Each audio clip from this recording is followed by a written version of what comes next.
I get those goosebumps every time you come around, yeah. You ease my mind, you make everything feel fine.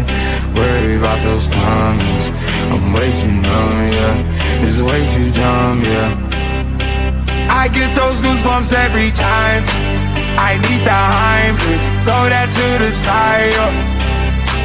I get those goosebumps every time, yeah. When you're not around, when you throw that to the side, yeah. I get those goosebumps every time, yeah. 713, could've 21, yeah, I'm riding. Why they on me?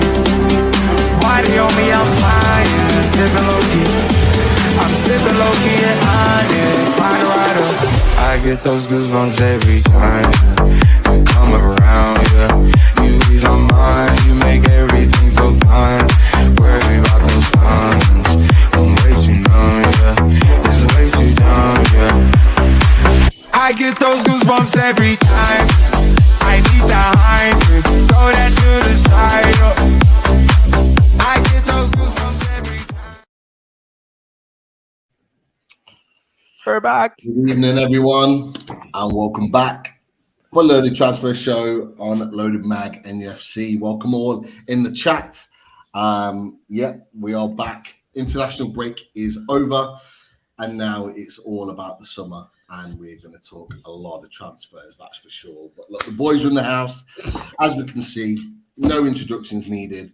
But there is one man that needs an introduction, and that is Newcastle World's own Jordan Cronin. So let's not mess around. Let's get him in to talk all things Newcastle United. Hang on. You have to ask us how we are, Pete. No, No, you have to ask us how we are. Oh, yeah. That's okay, plodding, okay, working. No. I want my 5 minutes. I want to say, first of all, that last time we asked for 350 likes in the chat, and we got 535, right? This time, I'm only setting you a target of 400 likes. So that's one thing I want to say. And then the other thing I want to say is, what is it with people and all the negativity? We're talking about, we're talking Champions League, not Championship. We're talking about being linked to players and will buy players, not losing our best players. We're talking about, we're not talking about Bruce Ball. We're talking about Eddie Howe Ball. And we're not talking about Mike Ashley and Lee Charnley. We're talking about our fabulous owners and the great team that we have assembled. What is there to be negative about? So stop that negativity. Things will start moving soon. That's my bit. Good luck. See you later. Good luck following that, Rich. How'd you like that? How are you? I'm all right. Nice week away up in Scotland. Nice weather. Apart from the forearm looking like a constellation after the amount of midge and mosquito bites I've had, but apart from that, good mood. Not even plodding. I'm better than plodding. Positive plodding. There we go. We'll get positive plodding. Just before I tell everyone my fascinating life and what I'm doing at the minute, which isn't, by the way, that is sarcastic. Is that the new shirt you've got on there, Rich? It is, yes. It is. Let's have a look. At this. Nice. Very nice. Nice, Rich. Very nice. Yeah. It is nice. Yeah, is it comfy? Is it met expectations? It's exactly how I expected it to be. You said I've got the pro version of last year's because I was able to get it like for 30 quid when timed the sale right and stuff like that.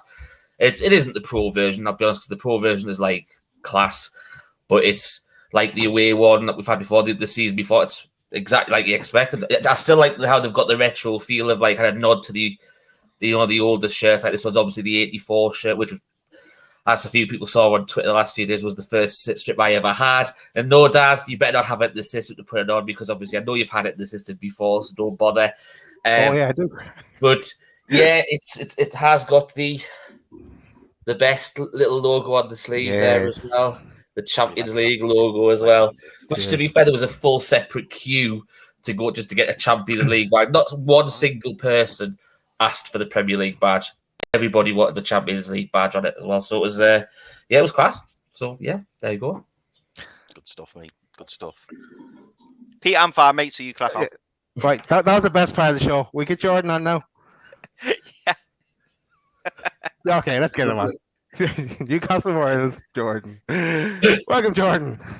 God, lads, I feel so undervalued by yous at the minute. That terrible introduction.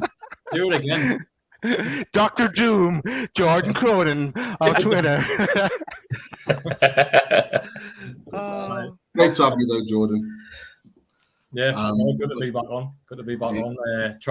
I'll try and bring some positivity to the show, having seen some negative responses on Twitter this morning. So I'll try and do my best to bring everyone some positivity who's watching. Look, let's talk about it because look, let's be honest, Jordan. You haven't been the only one to have these exchanges. I said to Daz before I went on, it was a similar one for me last night. There's a number of other journalists that have had other interactions and disagreements and kind of fan frustrations thrown at you. But like, what do you make of all of that kind of negativity about the fact that we haven't made a signing yet in the window? Like, what's your thoughts on it? No, I think it's ridiculous. So we're 6 days into a transfer window. I see people pointing at what other clubs have done, but you know the large majority of clubs in the Premier League haven't done business yet. And even if they had, it doesn't matter because Newcastle will do their own thing and they will get the right players at the end of the transfer window. There's no need for them to be chucking in bids now and doing business in public. They're keeping it private, and that's the way to do it. And bids on players will eventually become public. But at this moment in time, the internationals only finished technically last night or tonight or the tonight after. Some go until Thursday, John. Yeah. So then there's players who are involved in them who will eventually go on holiday, have some time off, and then come back. And obviously transfer negotiations will start up then. So if there's anyone out there concerned that Newcastle haven't signed a player yet or put in a bid for a player, then you need to have a word with yourself, really, because look at the 3 transfer windows Newcastle have had under PIF. There've been 3 very successful transfer windows. So Daz put up sort of a graphic this morning, but me go-to saying is trust the process. Newcastle will end this transfer window stronger. Doesn't matter if they sign a player now. It doesn't matter if they sign a player on the last day of the transfer window. As long as they get the players in to improve the squad, which they'll do, it's no problem. So I don't understand this negativity really. There's a couple of clubs doing business. I think, to be honest, the Chelsea stuff is probably, from looking at my timelines, probably wound up fans a little bit. And a lot of fans accusing PIF of helping out Chelsea. Oh, we'll get to that, Jordan. Don't worry about that. I'll save that for later then, because that's another one I think is a bit far-fetched. But yeah, negativity. Come on, guys, everyone out there. Let's just be positive. The club is on the up, and let's just trust them to do the business that they need to make them stronger, and be strong coming the start of the season. Chris, we're only a few days into the transfer window. I think you've been actually quite particular. I think you said the other day, maybe 6 days. I think we're in today. In fact, you said it just before we came on. Yeah. 6 days into the transfer window. Would it make sense to you if someone goes and signs a player before the international break and then they get a serious injury? Would that make sense to any club to make that sort of deal? Because it doesn't to me. But what do you make of all of what Jordan said, the frustrations around the fan base, and the fact that clubs are not going to put hard-earned money on the line when someone could potentially get injured and be out for 6 months? Yeah, no. Do you know what? Jordan's absolutely spot on, and I agree with you, Pete. I think, as a fan base, it's easy, isn't it, to get swallowed up by it all. And Jordan again, absolutely spot on. I was saying this in our chat earlier today. There's so many different factors when it comes to transfers. Players on international duty, players who are on holiday. Clubs are kind of keeping the powder dry to wait for other moves to happen to then release their players. There's so many different factors, and it is mad, isn't it? That we are 6 days in, because it does feel, we've been speaking about this since the end of the season, so maybe that's why everyone's getting a bit touchy and a bit panicky. And there won't always be transfers like Kieran Trippier that's just done like that. Sometimes deals will take longer.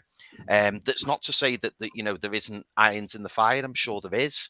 I think we've just got to be patient, as Jordan says, and we've just got to make sure that we get the right players in. I mean, from what I gather, we've been linked with like over 110, 115 players already.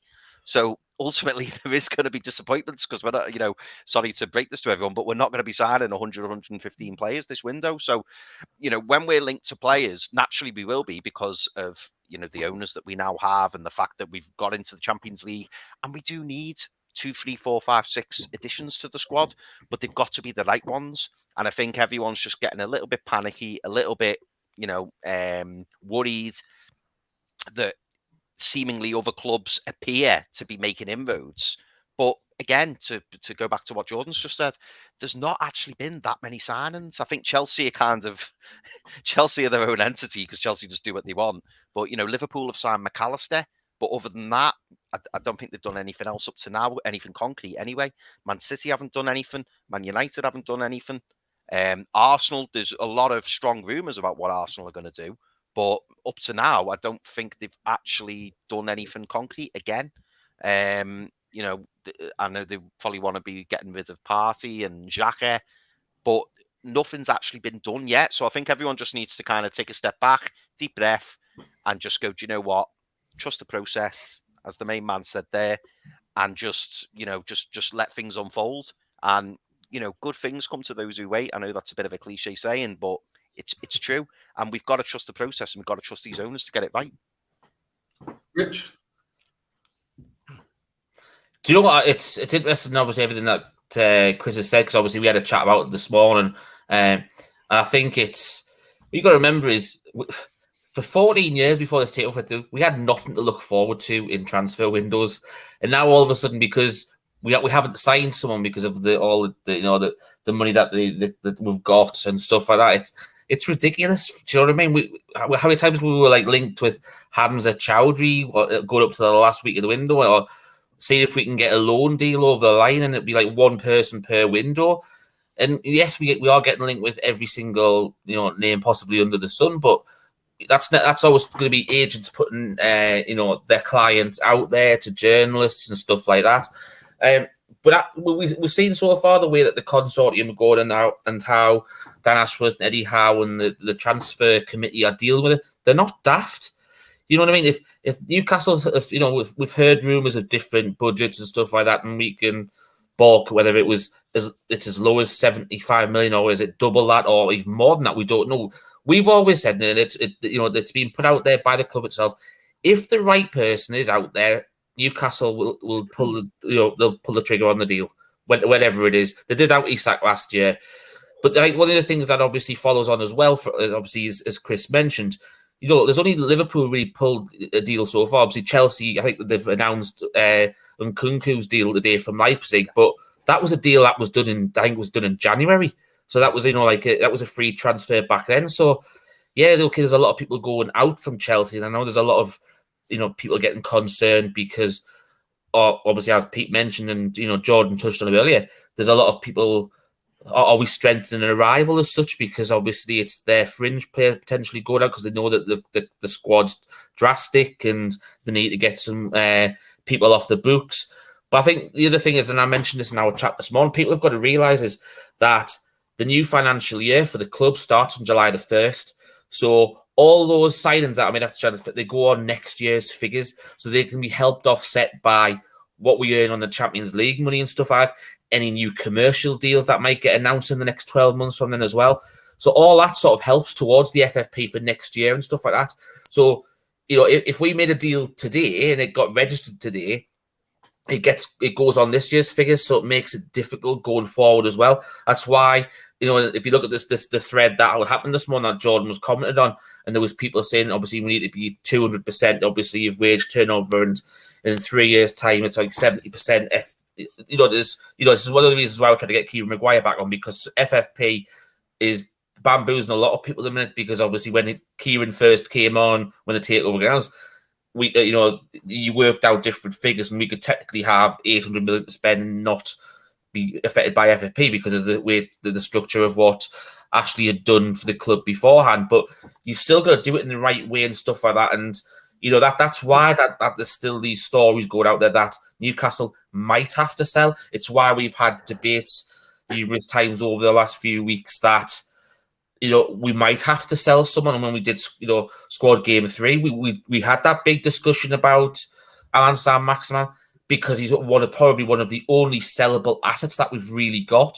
Whether you get 30 million or whatever, that 30 million could be, it means you've only got 10 million, 50 million possibly fine for James Maddison. If that's the case, you know what I mean? And that frees up budget, whatever you got. Everyone just take it with a pinch of salt, calm down. There's over 2 months of the window left. Yes, in an ideal world, you'd get everybody done and dusted for first day of pre-season training. But that never, ever going to happen because, as you said, clubs want to get replacements in, but they have to wait for another one to move from somewhere else. And this, that, the other. Everyone knows it takes one deal to start a domino effect going. And, it could be the Declan Rice one that, we has lingered and been talked about quite a lot today. But one thing one move will start and everything will start following that because, there was the rumour about, Declan Rice, West Ham want 120 million for him.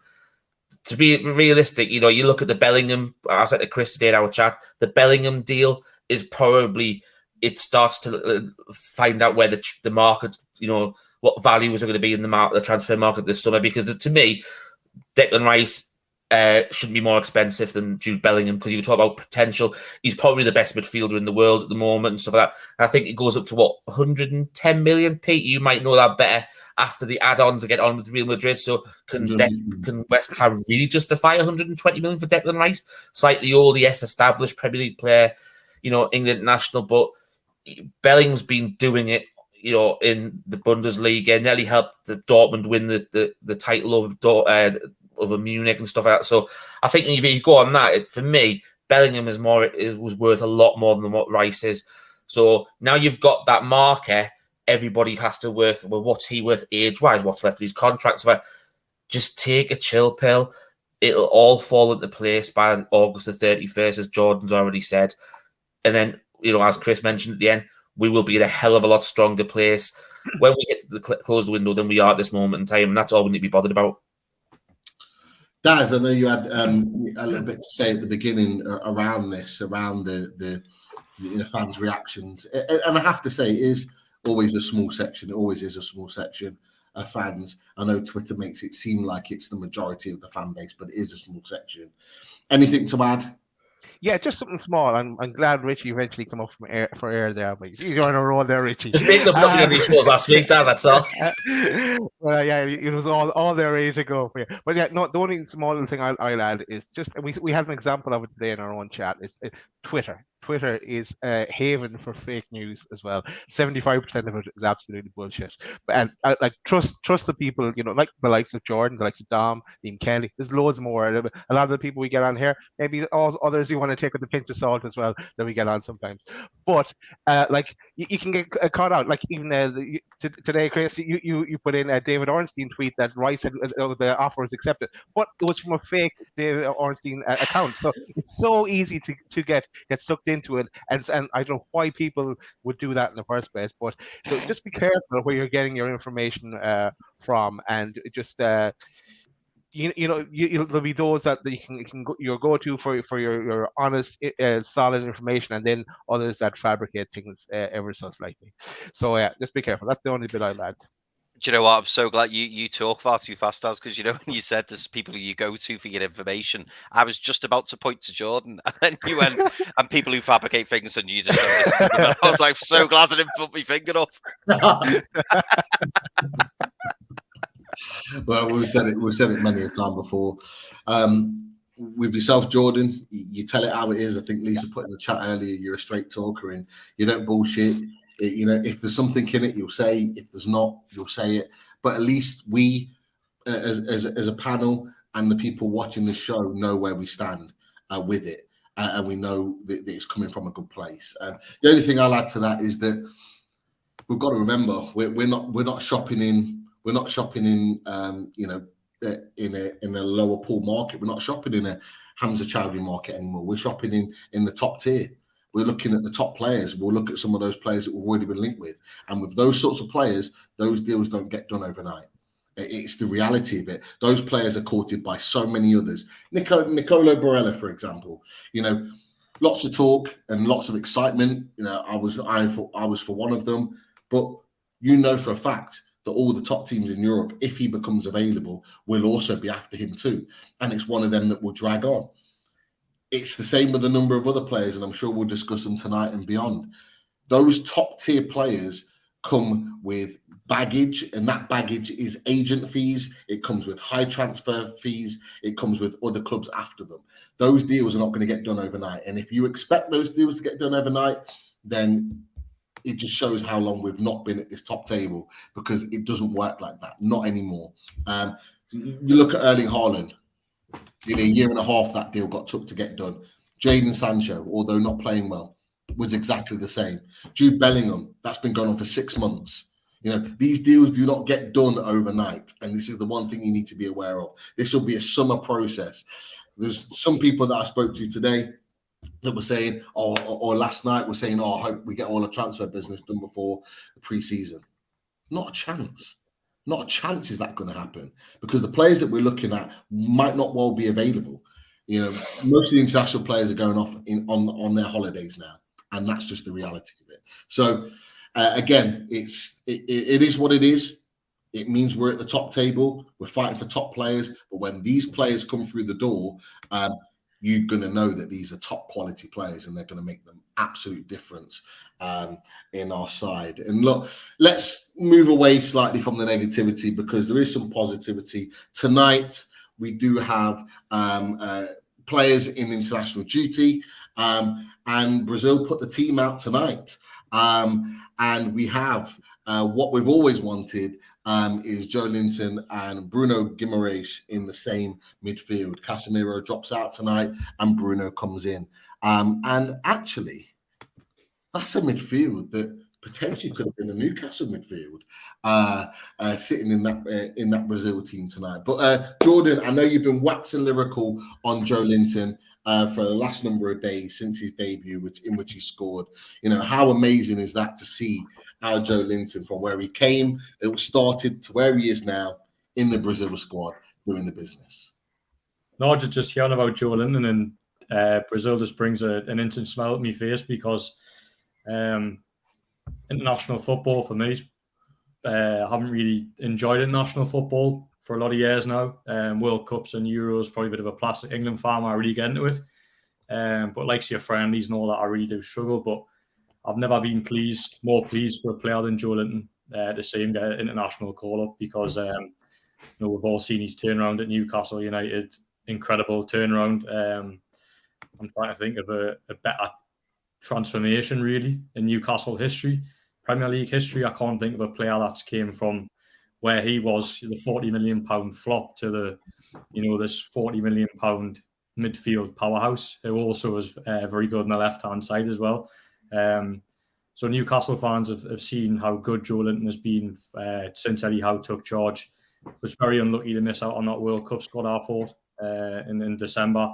But yeah, totally deserved to get that Brazil call-up, and to see him start both games as well. That's incredible, because I thought, maybe he might get called up, but might just fall short of getting some minutes. As it is the case with a lot of players that get first call-ups, it takes them a few call-ups to eventually get that first cap. But it shows how much the interim Brazil manager rates Joelinton.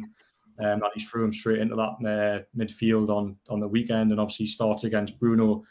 Starts with Bruno tonight, which again is an incredible thing to see. In many ways, it sort of shows how far Newcastle have come. The fact that two Brazilians, Newcastle United's team, are starting for the famous boys in Brazil, which I think is incredible. So yeah, I'm absolutely delighted for Joelinton, and I'm sure, I think there's rumours of Carlo Ancelotti taking over Brazil after today. I'm sure Carlo Ancelotti will fancy a bit of Joelinton as well, and who knows, maybe for the next World Cup we may well have that midfield of Joelinton and Bruno, which would be incredible. So no, really, really happy for Joelinton. As I said before, I've not been happier for a player to get an international call up. I really haven't. Yeah, he's been linked for a while, to be fair, Carlo Ancelotti, with Brazil. So I won't be surprised to see that one happen. I'm happy. It will happen. Chris, what did you make of Joelinton's performance in the first game? And look, is this going to be a regular feature, in your opinion, seeing Joelinton wear the yellow or black of Brazil? Do you know what, mate? I was just so, like Jordan, I was just so delighted for him. Like, you know, it probably wasn't the best goal he's ever scored, if we're being honest. I know some people are saying, you know, it's brilliant he scored, and it is. Don't get me wrong, it's great. And to score on your debut must be amazing, you know, for him personally. But do you know what? Do you know what surprised me the most? It was the comments afterwards by the manager. And he was like, "Oh yeah, he brings us something different." And you know, I think he said something along the lines of, he brings something different, and he's got loads of energy, and he you know, he helps us attacking wise and defensively. And I just thought, that's what we've all been saying for the last 12 months. Like, we've all been saying that. Like, we couldn't believe that he wasn't being given an opportunity. And then you know, there was the likes of Fred, there was the likes of who's the other Brazil midfielder who gets in ahead of him? Can't even think who the other player is. But anyway, But there's been a few. Yeah. Just, and I just thought, you know, how, because I think the Brazil manager came to watch Joelinton as well, didn't he? Not all that long ago, and then he didn't make the squad, which was just really disappointing for him. But no, I'm absolutely delighted for Joe, and it just shows like the journey that he's been on. And the fact that he's gone from you know, a player who most Newcastle fans, and I think we can all hold our hands up to this, most Newcastle fans, if not the majority, all said that, you know, how much are we going to sell him for? If we can get 10 million for him, that'd be great. Just get rid of him. To now being like one of the first names on the team sheet, and when he's not playing, we're all like, "Oh, Big Joe's out. You know, we could struggle today." And it's not even how he's transformed himself, like playing wise, just from the central midfield, which is where he plays predominantly. We all love him. It's the fact that he's done it even from the left wing position. Like he's now mastered two positions, and it's wherever you see him in that 11, whether it be on the left side of the central midfield or left wing up, you know, up top.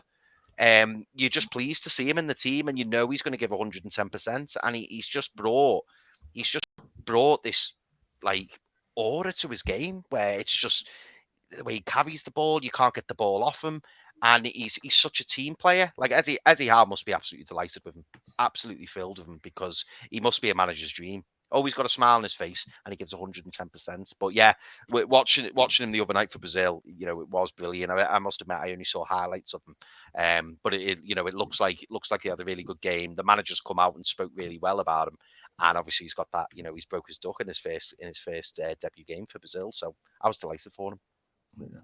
Yeah. Richie, it was having watched the game, the one thing I noticed about it, you know, when you get a new player in the international team, it's kind of like, do you trust them? Like, do you give them the ball? Do you feel comfortable giving them the ball because they've never been in the international setup? You know, Casemiro, a number of other players, Vinicius Junior, Richarlison, were pinging the ball at him, you know, really trusting him with the ball, and he himself was really kind of executing really difficult passes, particularly in that first half. He really looked the part.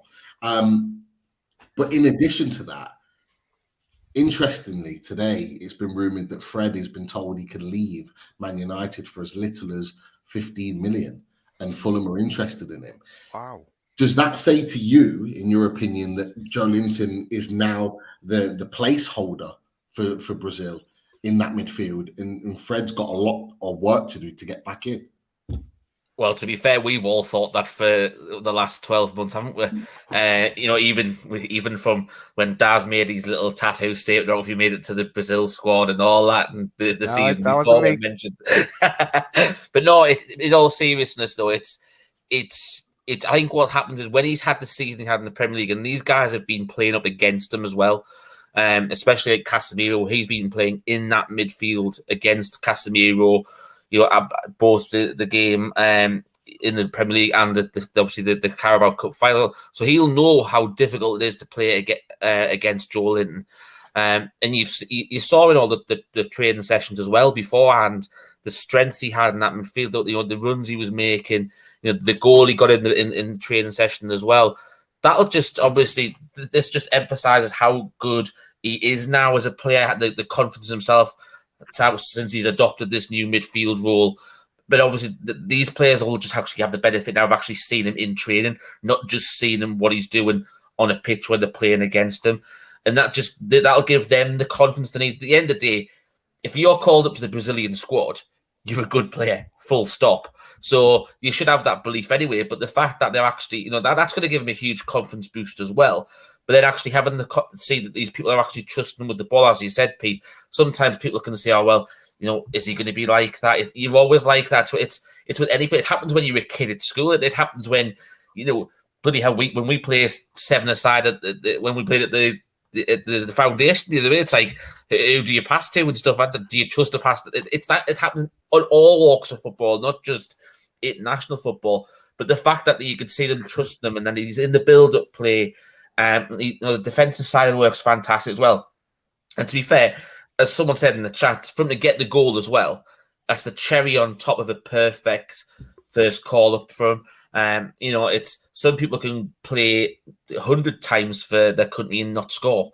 He's scored on his debut, which what more can you ask for? Obviously, the first thing you ask for was obviously get a call, but then get a goal on his debut and be part of a winning team. And it now looks like it's cement his place in the squad going forward for numerous international windows, not just the summer pre-season, pretty much, because obviously, as you said, Fred looks as though he's on the way from Man United, and that would also the movement of the guard, changing the guard, in the Brazil midfield as well.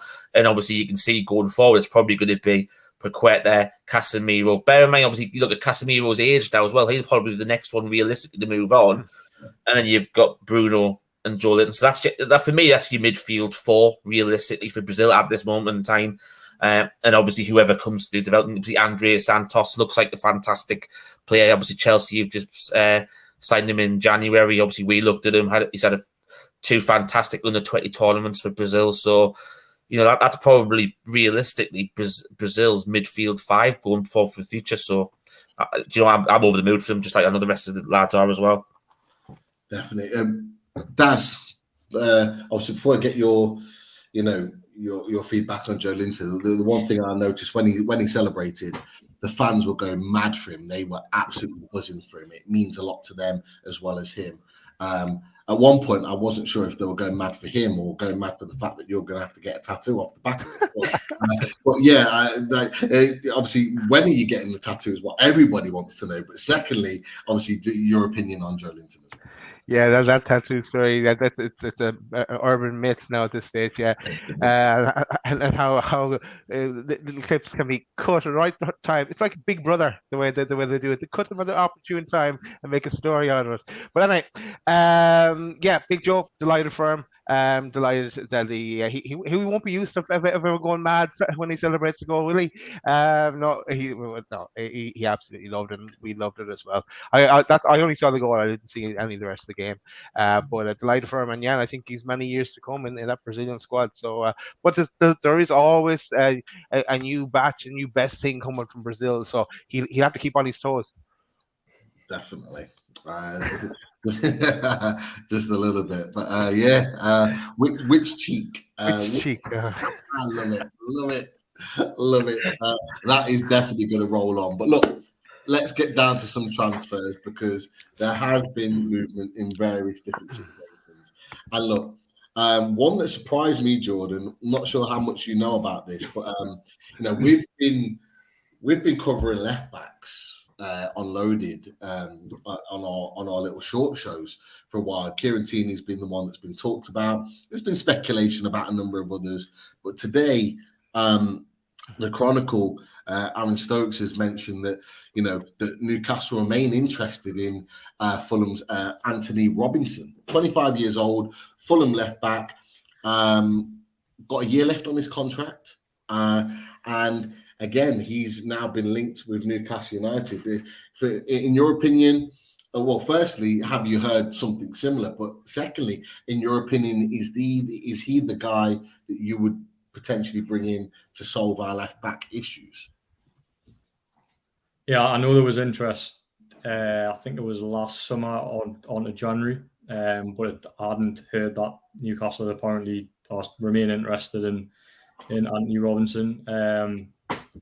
Got a lot of terms of as a player, he's got a lot of traits I think Eddie Howe likes. Very athletic, quick.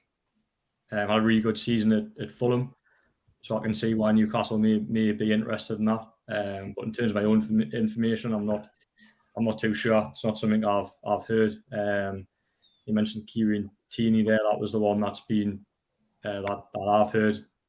But the thing with Kieran Tierney is the price tag, from what I've been told recently, £30 million, believed to be the asking price. Newcastle aren't too keen on paying that fee at this moment in time, purely because the player has had a very mixed injury record over the last couple of years, shall we say, since he joined Arsenal. So there would be some concerns that he would last the full season. But obviously, when Kieran Tierney's fit, I think he's probably one of the best left backs in the Premier League. Had a really good cameo against Newcastle at St James's Park. When he came on for Zinchenko, I thought he's really good. But it's just that fitness sort of issue with Tierney, and the price tag isn't a fee that Newcastle wouldn't pay at this moment in time. So, left backs, haven't heard many names, to be honest. Robinson's a new one to me, but it's a priority position this summer because obviously Dan Burn has been played out of position there. Matt Targett, I'm not too sure will be here long term. To be honest, I don't think they see Matt Targett as the long-term option at left back. Missed his chance last season. Really had a really good loan spell. Obviously signed permanently. Last season would have been perfect for him to have a really good run of it. But because Newcastle have obviously accelerated in the Champions League, Matt Targett's probably one of them players where he falls behind a little bit, and they do need an upgrade, and they are looking for one. But who that will be at this moment in time, I'm not too sure. We're talking about an American international, and Jimmy Moore turns up just like that out the blue. Welcome, Jimmy. Hope you're well. Richie, I'll come to you. Pace, directness, good whip of a ball into the box. Is that what we're missing as a left back? And is that potentially the reason why Newcastle could well be interested in him? I think it speaks for itself of what you've just said there, Pete. We've discussed it numerous times, not necessarily on a show, but we've in our WhatsApp chat and, in person, when we've been in the green room before or after a show. Anthony Robinson's come up before. He's so a lot of people have the concerns of being his defensive side possibly not as good as he is going forward. He's excellent going forward, but at the end of the day, I think what Eddie Howe wants is a similar type of fullback to what Kieran Trippier is, but on the other side, he wants to have that attacking threat. If you want to have a left back who's, go back to the shortage on the left back. We mentioned about the different types of left backs that were there. He wants, that's one of the reasons why we all like Borna Sosa so much, because he's so good going forward and what he can create. What you don't want teams to think, look at you as being predictable. And we said, and we all agreed, a lot of the time this season, a lot of our work's come down that right-hand side, especially the first half of the season, when everyone knew the link-up play between Miggy and Trips, and obviously they tried to incorporate it on the left-hand side as well. But with you not having that natural attack on left back, it's it does. You basically go half-hearted on that left-hand side, and Dan Burn, bless him, he tries to go forward, and then he looks like a duck out of water when he's that far up the pitch and trying to cross the ball, and he's in that sort of that mold that you were looking for. You want is that creative left back, and obviously as we've seen with other players, there's not to stop say that. Anthony Robinson comes in and people say, but he's defensive concerns. You've got to look at what our coaching staff have done with some of the players that we've had. They have really, really developed them on their weaker sides and stuff. Like Shaw was what we always thought Shaw was a decent player, but we didn't realise how good defensively he was, like he was last season. Obviously, having Bottom alongside him has helped, and having Trips alongside him as well. But that doesn't necessarily mean it's not going to work with people that come in as well, and you work on their weak points and strengthen those as well. So, do you know what? He's a player that I would like. Another name that we've all mentioned before as well, we mentioned in the chat as well, and it might be someone you're going to bring up, Pete, is Rico Henry. at Brentford. Someone else that we think's a similar sort of role. Do you know what I mean? It's similar age, similar sort of attributes and stuff. So I think when people know we're going for that sort of player, we're going to be linked with those caliber of players. Do you know what I mean? So I wouldn't say no to him. Do you know what I mean? How old is he, Rico Henry? He's a great age. Let's check it. 25, 26. Ooh. About the same age as Anthony Robinson, He is. It's when he says he's 31. 25. His birthday is the 8th of July. 25. Chris? Great age. Great age. Great age. Daz, I'm going to come to you. Someone just put in the chat really quickly. It's a really good point. Paul King. He said nearly all of Kieran Tierney's appearances were off the bench last season. Why would Arsenal sell him to us if they rated him that high? Clearly, there's an injury worry there. Is that maybe the reason, as that comment says there, is that maybe the reason they're looking in a different direction? Yeah, well, we know they're looking there at the moment. They're looking at the likes of Rice getting that deal done. They're looking at Lavia maybe from Southampton, and they're even talking about those Timber as well from Ajax. There's a couple of names linked there to Arsenal and a few more. So I could see them doing deals to shuffle the decks and bring in some money and strengthen another position. So it's not just us that have to worry about financial fair play. Every club does. So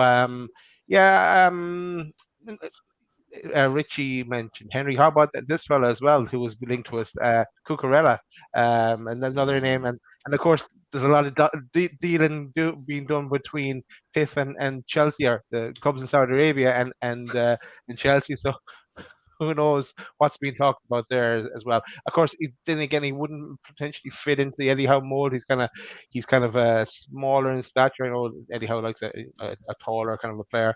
I'm not sure what age Cucurella is. Let's check that out. But yes, there's plenty of options. And I think 24. And there's as we've seen as well, other names will pop out of the blue. There was another one today. I can't even think it's Miranda or one is that the one from from somewhere in Spain. Another one being linked, and he think he was on 23.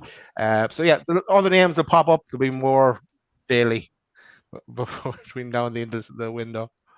Definitely. Before we move on, Chris, Darren Wiltshire, who is a watcher of the channel, he's been speaking to us over the course of the season, and he's not a big fan of Anthony Robinson. He's made it clear a lot. I think a member of his family is a Fulham fan. He's been to watch them on a number of occasions. He doesn't necessarily rate him. He doesn't think he's the right type of player for Newcastle. But is there any reason for you to think why Anthony Robinson may not be a player suitable for us?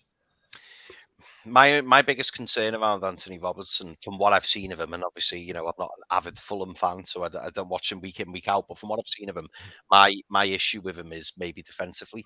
I've seen him turned inside out a couple of times, and that worries me a touch. But other than that, I mean, going forwards, he looks the part, and I think you mentioned, Pete. He whips balls in. He's not slow. He's got a bit of pace to him. But I just think there's better options out there. And you saw the little song I put up there, like Cucurella, just for that song would be brilliant. It reminded me of the Colaccini days. That song. But, yeah, I think there's better options. I agree. I can convince you a bit, Chris. Robinson came through at the Everton Academy. That change answer for you.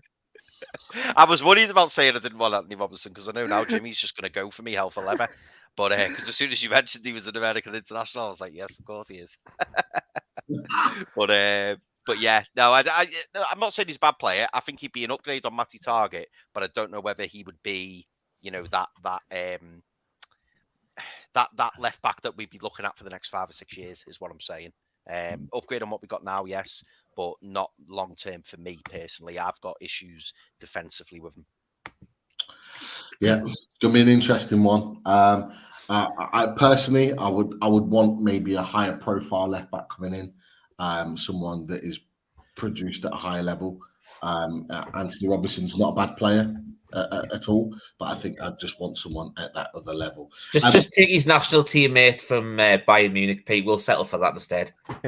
There's many options out there. He's just one of them. You're absolutely right. But a couple of those Chelsea boys that Daz had just mentioned won't be bad options either. I've got to be honest. Ben Chilwell, throw him into the mix.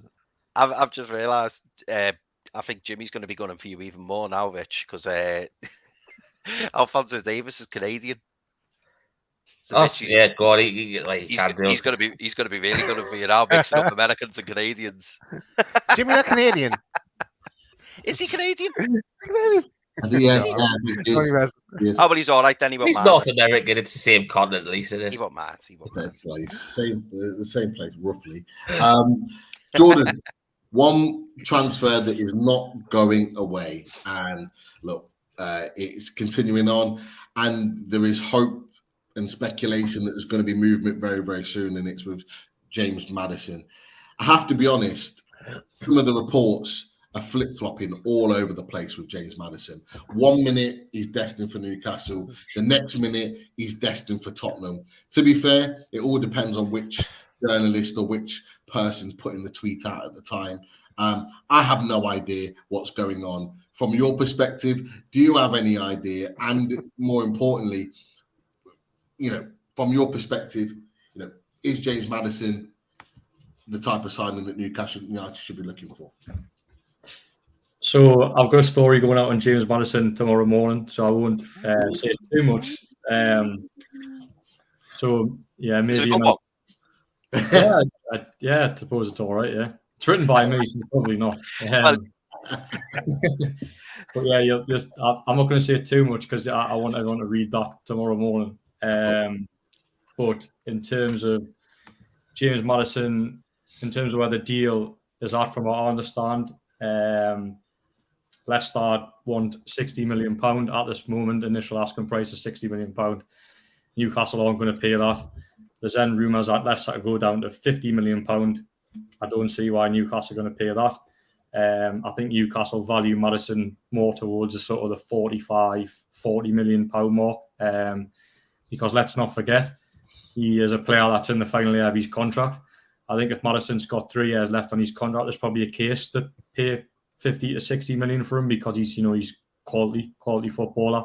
I've always doubted where you would fit in that team in terms of that 3-man midfield, because I don't think he's really sort of a Joe Willock, Sean Longstaff, the ones that sort of bomb on as the 2 number 8s.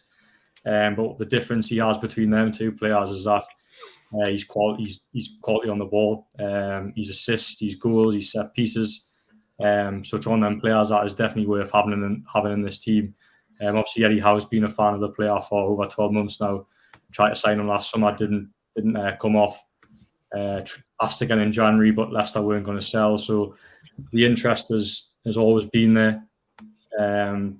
But at this moment in time, I think the deal is it is difficult to do because of the price tag. I just don't see how Newcastle pay 50 million for James Maddison, because I don't think it's good value for money personally for a player that's in the final year of his contract. I know there'll be plenty of people who disagree with me on that one. As I say, he's a quality footballer, but if you look at it, 1 year left, Newcastle have got to look at good value for money signings, and I think 50 million for James Maddison is probably a little bit too high because of his contract situation. Talks of him preferring to move to London, Tottenham interested, but we'll wait till my story comes out tomorrow morning, and then you can judge for yourselves of what it means. Jordan, without revealing anything, and if you can't say this, just say no. It's fine, because I don't want to spoil your article tomorrow. But do you think, like I completely agree with you, by the way, I think really it should be 35, 40, possibly 45 top ends.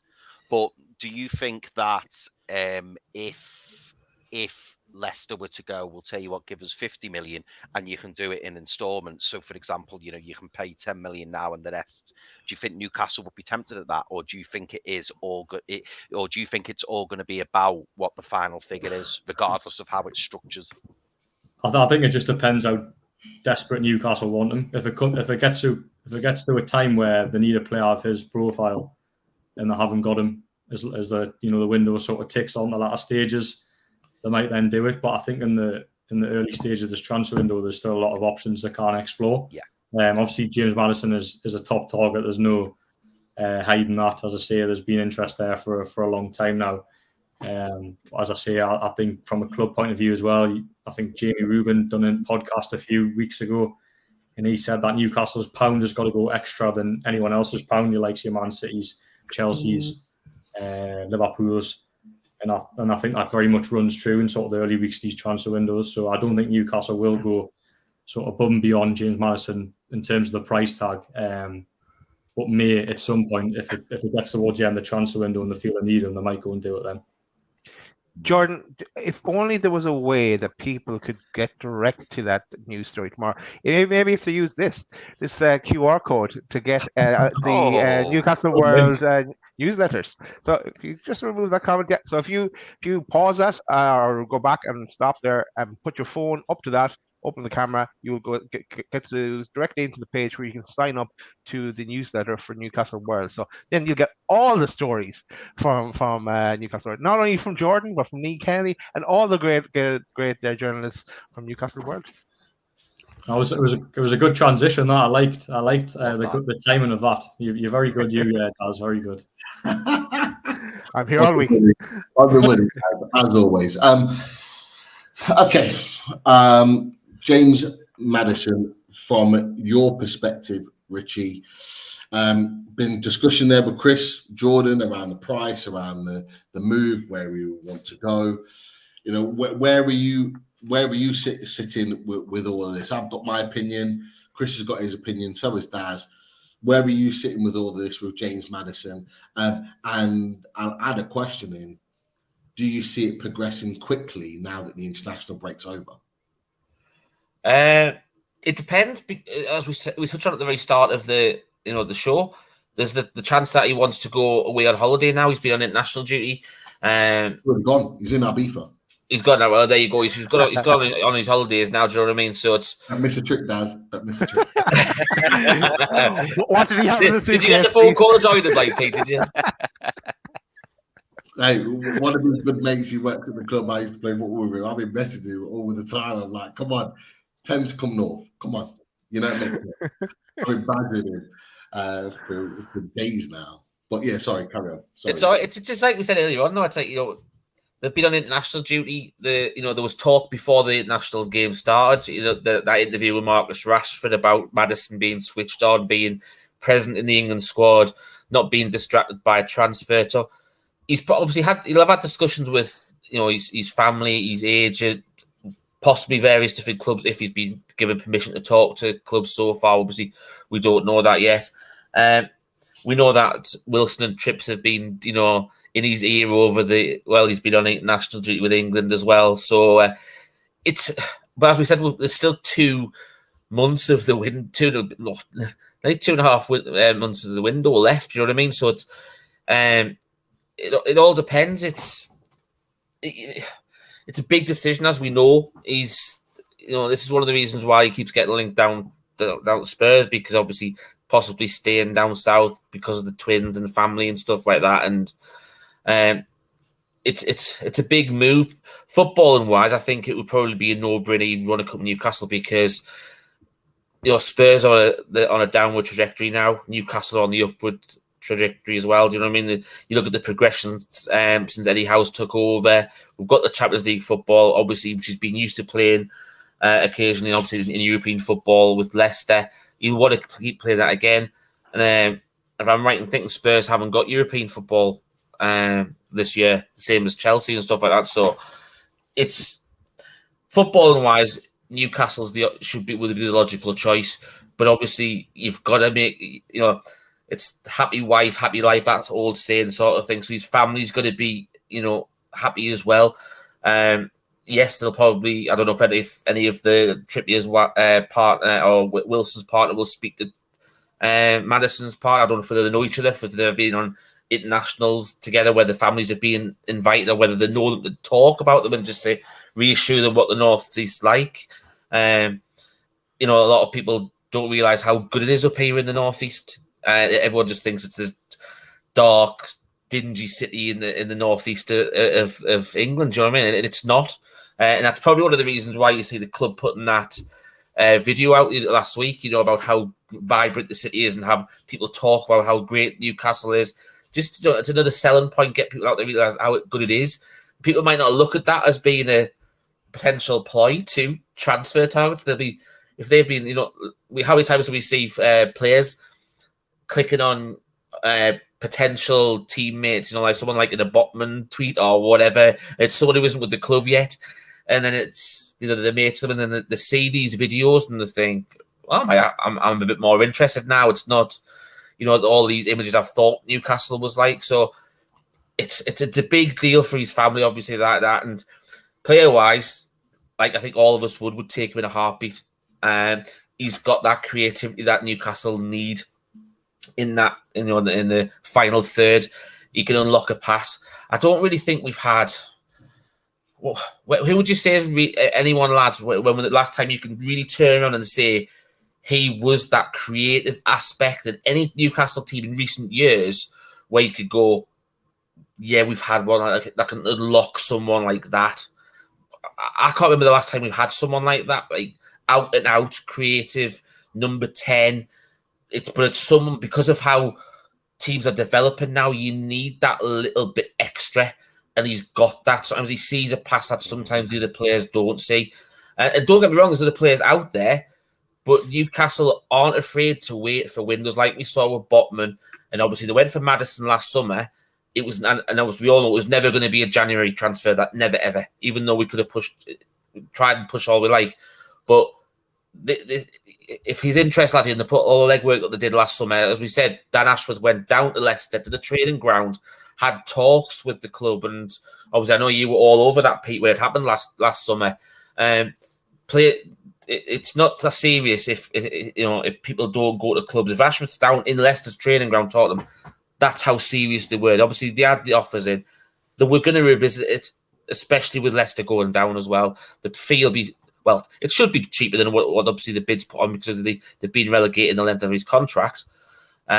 So for me, yes, revisit it, bring him in, absolutely spot on. But obviously, if it doesn't look like that, if it doesn't happen, there'll be someone else on the list that comes down. Obviously, we know Dominic Szoboszlai has been linked. We've talked about him loads. Either of those two come in, I'm happy either way. You're the same, Daz? You're happy with either of them coming in? I have to say, since the Dominic Szoboszlai links have come in, it's almost been at times almost kind of like disrespect towards Maddison. It's kind of just been flinged to the side like he's a nothing player. He's a quality player. He's a quality player. And I think he's been underestimated because he's been playing at Leicester, who have been in a relegation battle. But, in your opinion, are you bothered by who comes in out of either Maddison or Szoboszlai? If that is the case, we still don't know. But what are your thoughts on Maddison as well?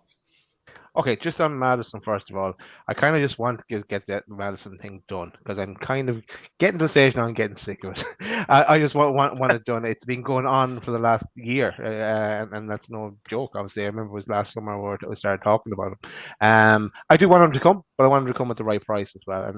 But at this stage, yeah, we should be getting into the end game of either making an offer or not, or moving on. And who knows what'll happen tomorrow? Tomorrow he could be linked to clubs in Saudi. Who knows?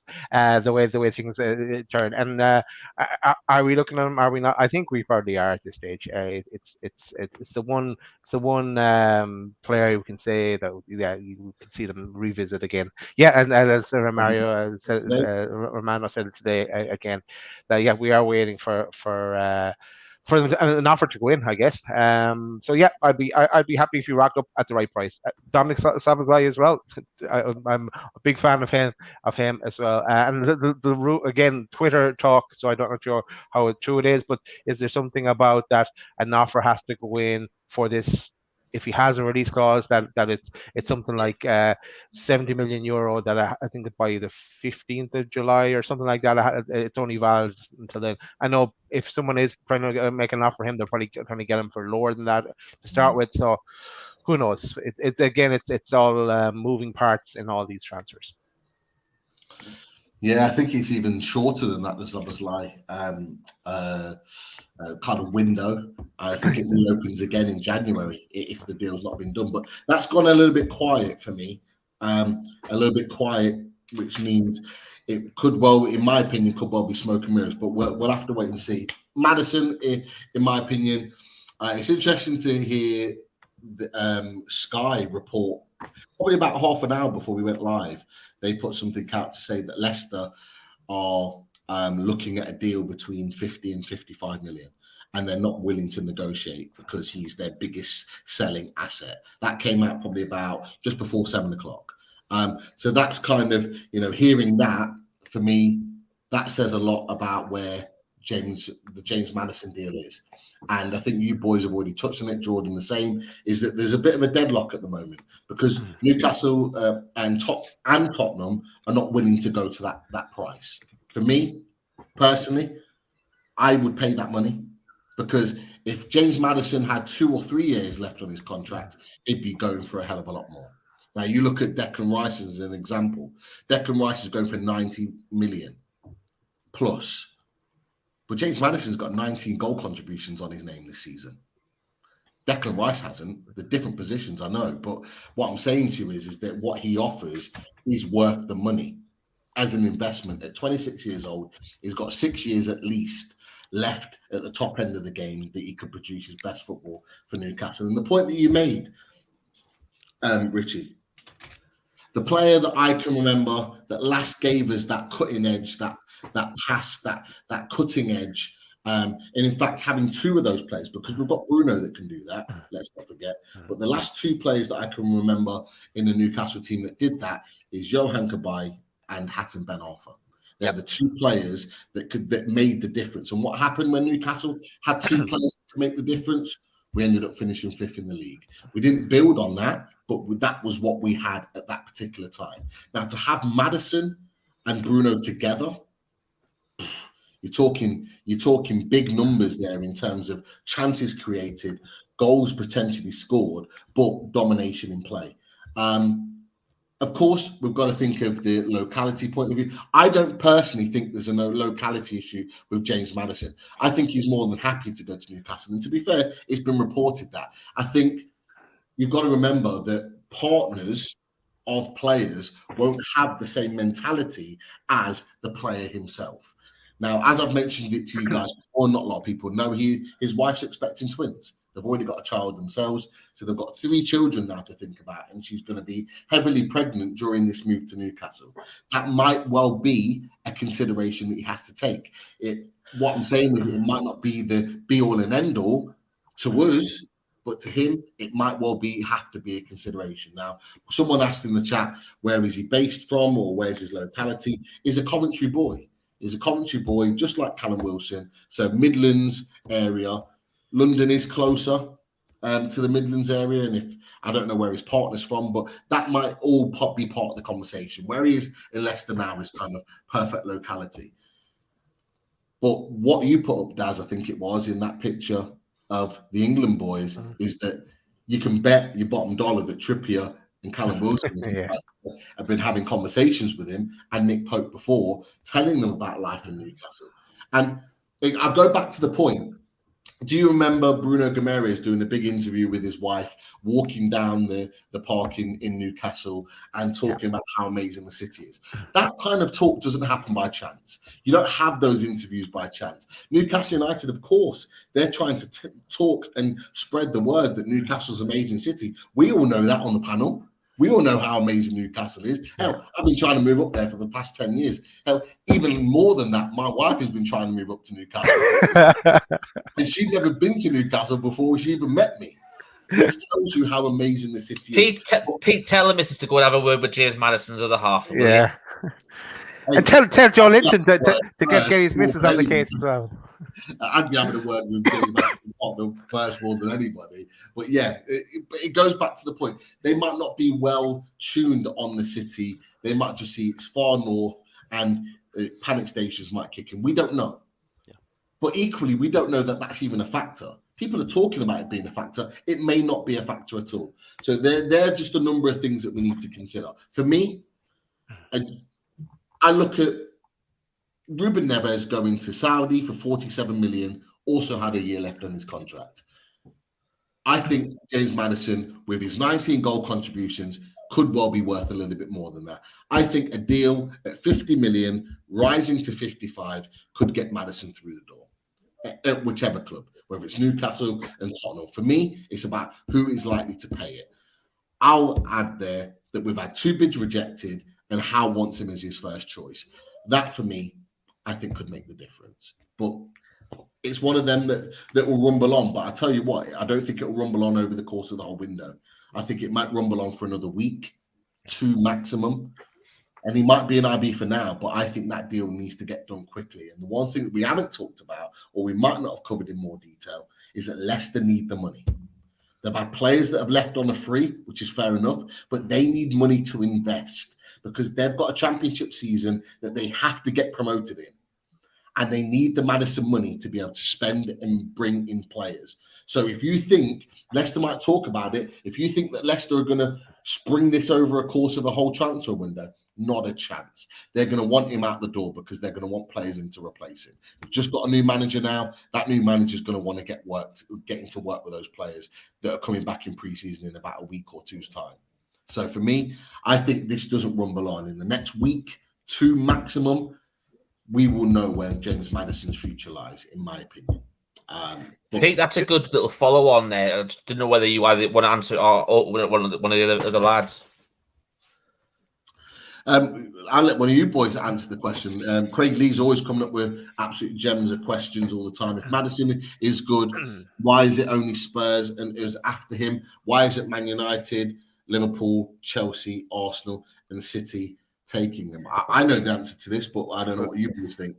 Yeah, this came up on Sky as well, and they had the conversation about who's in the mix, and that's why they nailed it down to Spurs and Newcastle, so that every other team in that top 6 they have someone in that position already, so that's why they weren't looking at Maddison. Just before I finish off and hand over to someone else, just want to remind people there's 320 something people in the chat. Make sure you hit that like button. There's a target tonight of 400 likes over the course of this show, this video. So hit that like button and get us to 400 likes. That is your target. Absolutely. Jordan, what do you think about that question?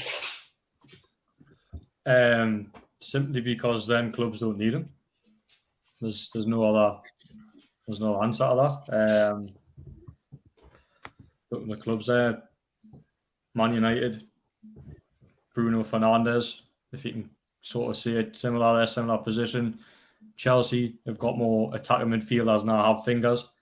I think I've only got 10 fingers, I'm not sure. Arsenal are obviously focusing their attention elsewhere. Declan Rice, Lavia from Southampton, and Man City, they've gone off quality without needing to spend however much on James Maddison. So the reason why it's Newcastle and Tottenham that want him is because Newcastle and Tottenham don't have a player of James Maddison's quality. The only one I'd argue, and I completely agree with what you and Daz have said, Jordan. The only one I'd argue who probably could do with a James Maddison is Liverpool, but I don't think Liverpool can afford James Maddison, and I think that's the issue. Spot on. Yeah, but Liverpool as well. They're after a sort of a sitting defensive midfielder. Yeah, that's where their priorities going. Obviously, they've just signed McAllister, and they want to sit in midfielder like quite similar to how Newcastle are targeting Turan from Nice, Cronin from Mönchengladbach. That's a team, yeah. 2 players that Newcastle have looked, similar profiles. Liverpool's shopping the same market as well. So, answer the question. The reason why them teams don't want James Maddison is because they don't need him. Newcastle and Tottenham do. Tottenham don't have a midfield at the moment. And speaking to Tobes on 12 Man, he's been quite vocal about that. Their midfield is completely washed. Like, they are shocking. Like, and he said that as a Tottenham fan. Like, we're looking at Maddison to complete our midfield, to make our midfield more efficient and even better in quality. But they need him to transform their midfield. That's a completely different conversation. So the need for them is probably greater than ours. But the difference is that we've courted him for a lot longer than Tottenham have. And in addition to that, they are not in European football, which kind of builds in our favour. I stalk him, so what? At least you're honest, Pete. That's brilliant. As long as he gets the tune, does anyone care? I don't know. You keep stalking, Pete. Get him in that black and white shirt. Yeah, that's it. But look, Chris, I think you wanted to segue this quite nicely into a different conversation. So go for it, my man. I did. I'm conscious we probably spent about half an hour on Maddison, but you know, he certainly looks like the one who's closest to coming through the door. But what I wanted to ask was, because somebody put this in the chat earlier, and I thought this would be a good talking point. Would have been good if I pulled it up first, really, wouldn't it? Before I went into it. But yeah, Mark Todd comes up here and he says, Barella seems like a smokescreen to get the price of Maddison down to me. What do you think on that, Jordan? Like, you know, this Barella news came out of nowhere, didn't it? And I think, don't get me wrong, like we as a channel know how excellent Barella is. We saw it in the Champions League final. We've seen him play some fantastic games this season and in previous seasons. But, you know, a lot of people will acknowledge and have said already that, like, to quote Brendan Rodgers, like 50 million probably would only get you one of Barella's legs. So do you think that this Barella rumor, there's a potential that, and I'm not discrediting any journalists who brought this story out, by the way. I'm just purely saying, do you think that these Barella rumors maybe are a bit far-fetched, or do you think that the club have gone, let's panic Leicester a bit here and look like we're moving on to someone else to hopefully drive the price down? Do you think that's something that could have happened? Yeah, so I don't think the Barella and Maddison are linked, to be honest, because they're two very different players, and ideally Newcastle would sign both because they do want two players for that midfield to free Bruno. Barella, so yeah, Luke Edwards with a scoop. Can't knock him. It was a great story. Newcastle are very much interested in Barella, but as talks have progressed over the last sort of week, it seems that the valuation between both clubs is very far apart. From what I've been reading, it's Inter Milan want 80 million for Barella, which, to be fair, is probably a fair price given his quality. Newcastle value him or willing to pay £50 million. So at this moment, I think there'll be no movement in the Barella deal unless there's some movement on the fee. But he's divided and identified him as a target. There's no doubt about that. But I don't know where it came from, but maybe they've thought they could do a deal at £50 million, which would be an absolute bargain, but then quickly found out that they can't. So one to keep an eye on, but I think at this moment I don't see how that deal progresses, to be honest. Jordan, just to follow on, do you think it could be one to watch later in the window?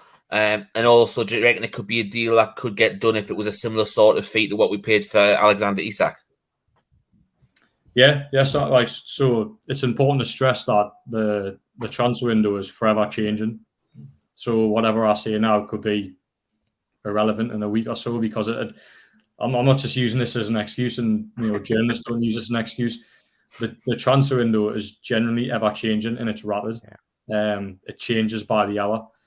So to answer your question there, Richie, there may be somewhere down the line on the transfer market that could shock everyone like they did with Isak and pay out a club record fee to land someone like Barella. But I think they've just got to bide the time a little bit. Try and suss out all their targets, suss out what Newcastle's recruitment team believe is good value for money deals. If they get to a point where they feel like they're struggling, then they might, and the Barella becomes available at a price they believe that is good for them and they can do within budget, and they'll do it. But as I say, it's really, really hard to discuss players signing and potential done deals 6 days into a transfer window. We've got two more months of this. There's names now that will be linked to Newcastle United before the end of the transfer window that we haven't even heard yet. That's just the way the transfer window is. So it's a long way to go. But as I keep saying to everyone, whatever happens, Newcastle will be stronger and they will get the players they need before the end of the transfer window. Jordan, another question. If we switch to the opposite side of Milan and Mr. Tonali, have you heard much about him or any other tentative links towards Tonali joining Newcastle? No, so I'll be honest. It's not a name that I'm familiar with in terms of being linked with Newcastle. I know vaguely from the players feature that he has been linked with a transfer away from AC Milan for about the last 12 months. But in terms of figures, if Newcastle are interested, I'm not too sure. But again, is probably a similar player to Barella, although I think Barella's probably better. Tonali plays in that sort of number 6 role. Yeah. So, going off his profile, from what I know, yes, I can see why he would be a target, but I can't sit here and confirm that he is because I would be lying if I did that. I think it was if Chris was calling out Luke Edwards and calling out Craig Hope. I think it was Craig Hope's article that had mentioned Tonali. But who knows? It chops, as you said, Jordan. It chops and changes daily and a number of times during the day. Definitely. I think the other interesting thing before you move on about the Barella, Pete, as well as the fact that Inter Milan need the money as well. So it's all right them saying they need 80, but the chance of them getting 80 is not going to be, anywhere likely. Newcastle aren't going to be like that. But if there's movement on the price, like Jordan touched on, there's definitely something where they could move later on in the window. As we said, they need the money. They're desperate for it. It was like Lee said last week. He said Inter Milan they normally get rid of one significant player every summer. He seems to think it will be Onana that will move on. Chelsea got a lot of links with him. I know Man United are linked with him. I know Tottenham are looking for a goalkeeper.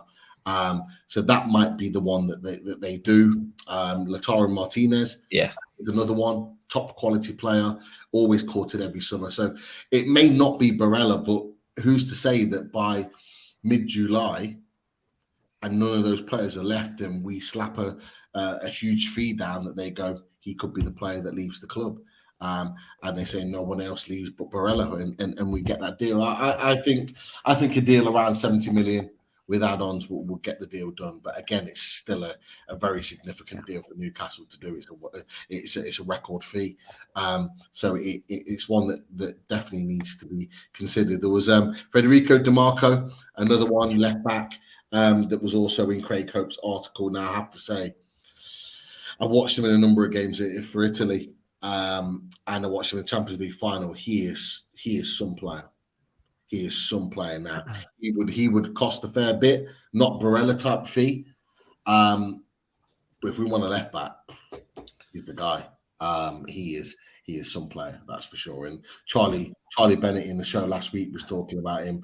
He'd spoken to someone that's an Inter Milan fan who knows really well and waxed lyrical about him. And he would be a terrific signing for Newcastle. There's no doubt about it. But look, at this point, there's loads of other players that we could discuss, and there are players on there. But I'm mindful that there are questions in the chat that people have put in for Jordan in particular. That we could go to. So what questions have we got from the chat that we could fly through? Plenty. Tom's obviously we discussed the Maddison side of it quite a bit, but obviously Tom Dixon wanted to follow on about, was there any further information on Szoboszlai? Obviously we touched on him as a comparison of, or we would be happy with either or and stuff like that, but have you heard any further news on that at all, Jordan?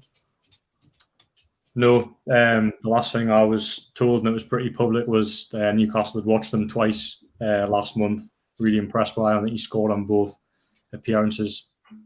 Had a really good season in Germany again. Finished in the Champions League spot, won the German Cup. A player that would be ideal, I think, for that Newcastle midfield. But that release clause, I don't think they're willing to activate yet. potentially somewhere down the line. I think the release clause actually expires on the 30th of June. And then for that window then, from then towards the end of the transfer window, Newcastle could well try and negotiate something that's below the release clause. But I believe the player himself is open to coming to the Premier League and is fully aware of Newcastle's interest. So there's no developments at the moment, but I wouldn't rule that one. Wouldn't rule that one out in terms of progressing at some stage in this transfer window. I don't know anything about this. Obviously, I know the player is a fantastic player. We've discussed him before on the channel. But Simon PBA wants to know: is Xavi Simons is high up on our list as per Steve Nixon, a friend. I was on a flight with him last week. Have you heard anything in regards to Xavi Simons? Yeah, there's been tentative links over the last probably year. I first heard of that name last summer, but again, in terms of any potential deal, I'm not sure. Okay, let's have a look. Loads on Maddison, which we went into detail on already. Let's have a look. Hugh O'Neill, Jordan, have you heard any outgoings yet? So, yes, Carl Darlow will either be going to Hull City or Middlesbrough.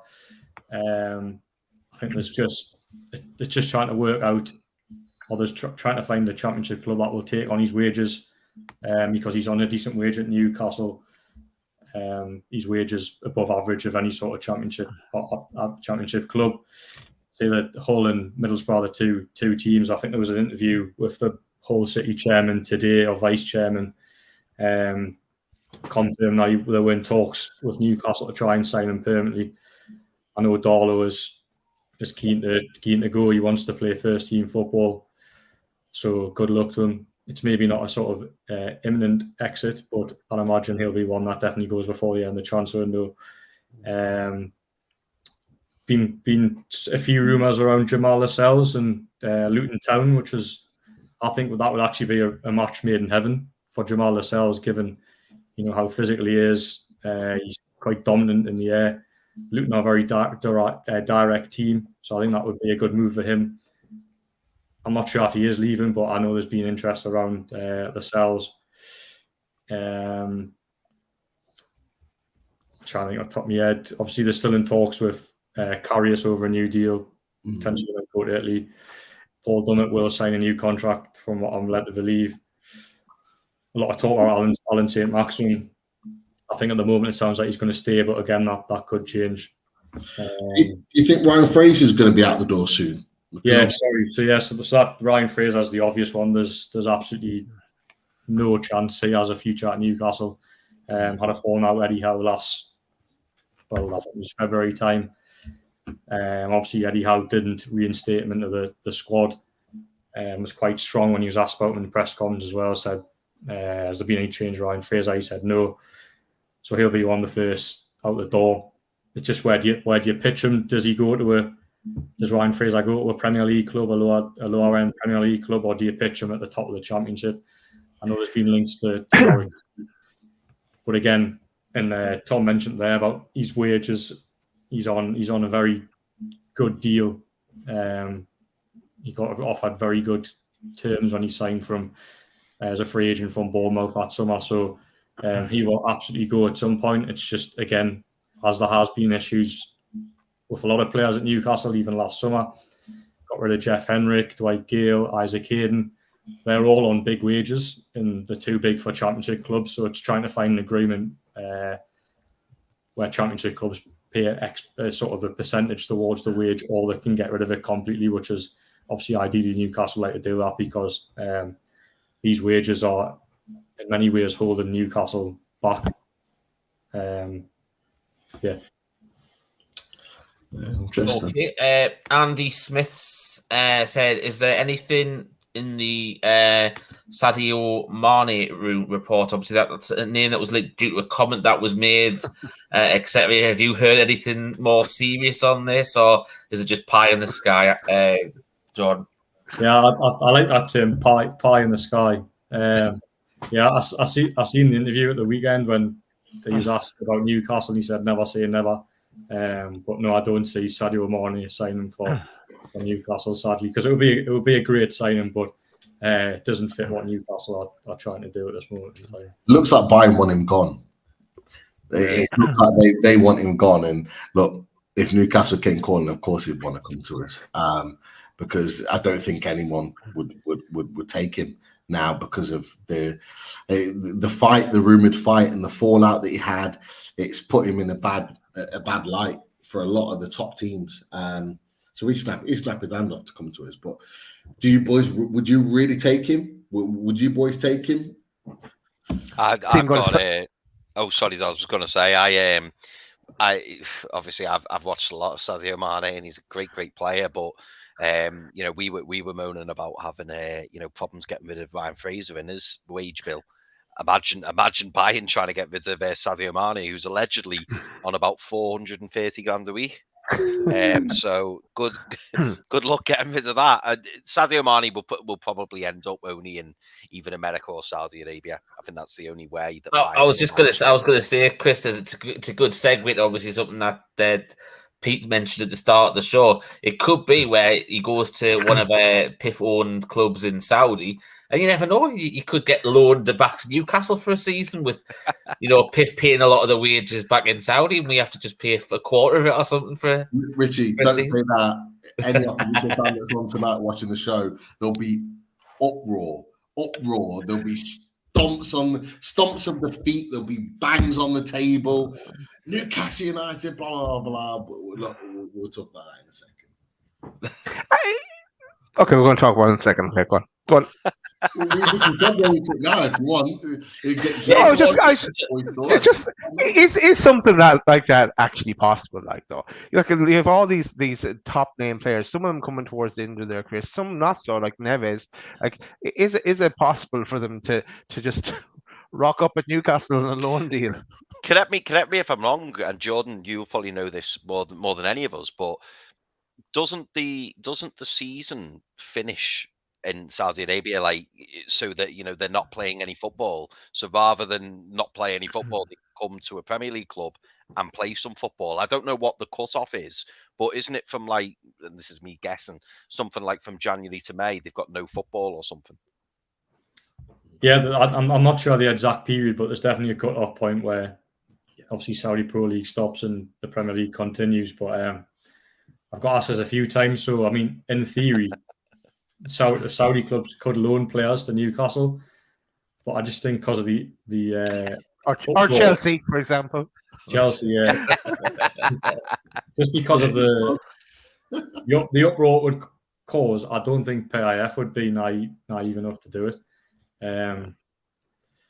So, I mean, are we going to talk about the PIF and Chelsea links? You want us to touch on that, or we've put it up here? Look, I'll be honest with you. Lawless has been on at me for 2 days about this on the Top Man chat. Well, believe it. Pictures up. He's asked questions. He now thinks that Newcastle and Chelsea are in cahoots with regards to transfer deals. The lot, you boys know what Lawless is like, and some of the others. And look, the some of the national journalists have jumped on it as well. Saudi clubs rushing to buy Chelsea cast off with Todd Bowley close links.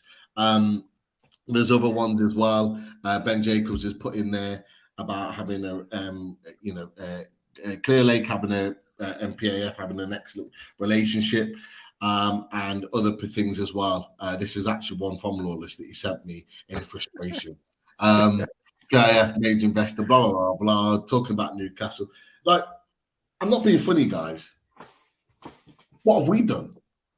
Why?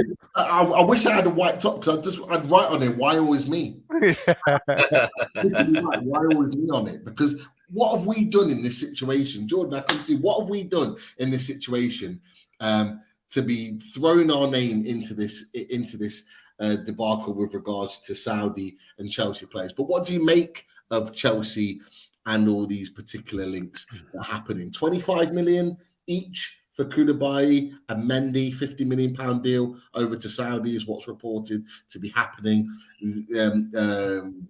Hakim Ziyech is another one that's on his way. Kante's already gone for 100 million a year or something like that. What do you make of all that that's happening? Are you bothered by it being, reporting on Newcastle? Is it really an issue? Yeah, I mean, it depends what way you look at it. So, look, there's obviously links between PIF and Clear Lake, which is Chelsea's owners who own 60% of the club. But it's Clear Lake manage PIF's assets, and Clear Lake is this massive firm. So it's not just PIF that manage assets; they manage assets for lots and lots of companies. So there's that. That was made public 12 months ago. That was no secret. Everyone knew about that 12 months ago that PIF and Clear Lake were connected. In terms of what's happening right now in Saudi Arabia, I've seen lots of sort of conspiracy theories, if you like, that say Newcastle and Chelsea are in cohort over trying to get rid of players to balance financial fair play. But look, Newcastle fans, and I know it's nerved some Newcastle fans because I've seen it on social media. But Newcastle fans might not like it, but PIF care about the Saudi Pro League as much as they do about Newcastle United, and they want the Saudi Pro League to be successful. And they've used this summer as a big recruitment drive to try and get some really, really big names, which, to be fair, they've done so far. Obviously, Ronaldo went over there in January, Karim Benzema, Kante, obviously the first from the Chelsea players to go over. But I think from a PIF point of view, they've looked at Chelsea, willing sellers. They're all the players going over to Saudi Arabia are fairly high profile names, in my opinion. N'Golo Kante definitely is. Edouard Mendy's won the Champions League with Chelsea. Hakim Ziyech is international. Nearly went to PSG in January. Koulibaly was linked with Newcastle when the takeover happened as the best centre back in Europe at the time. So these are big name players. I've seen a lot of fans go, "Oh, why can't PIF, bend the rules and use it to spend 50 million on Jeff Henrik or whatever?" Yeah.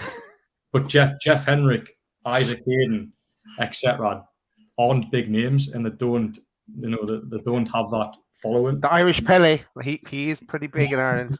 And not to spot rumours or anything, but his deal with Reading has fallen through. That's what I mean. The Irish Pele. We know why. We know why.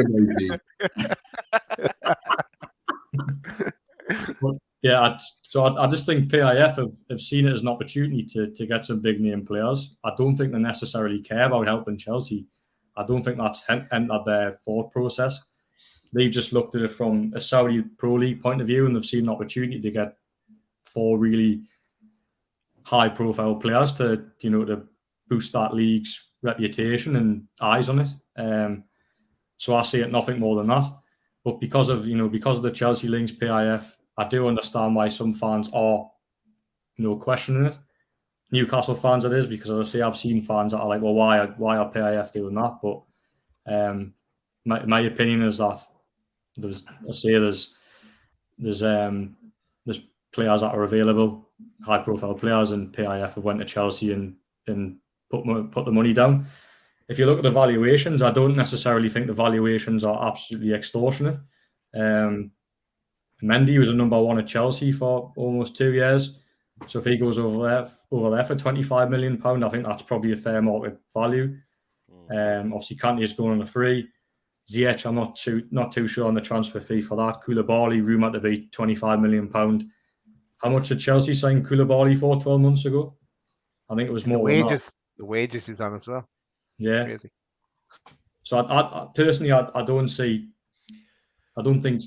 much too wrong with it, but I can understand why fans do feel a little bit uneasy. But my message to them is that, and it's my opinion, I think PIF are just doing it to solely boost the Saudi Pro League. They've got no interest in helping Chelsea.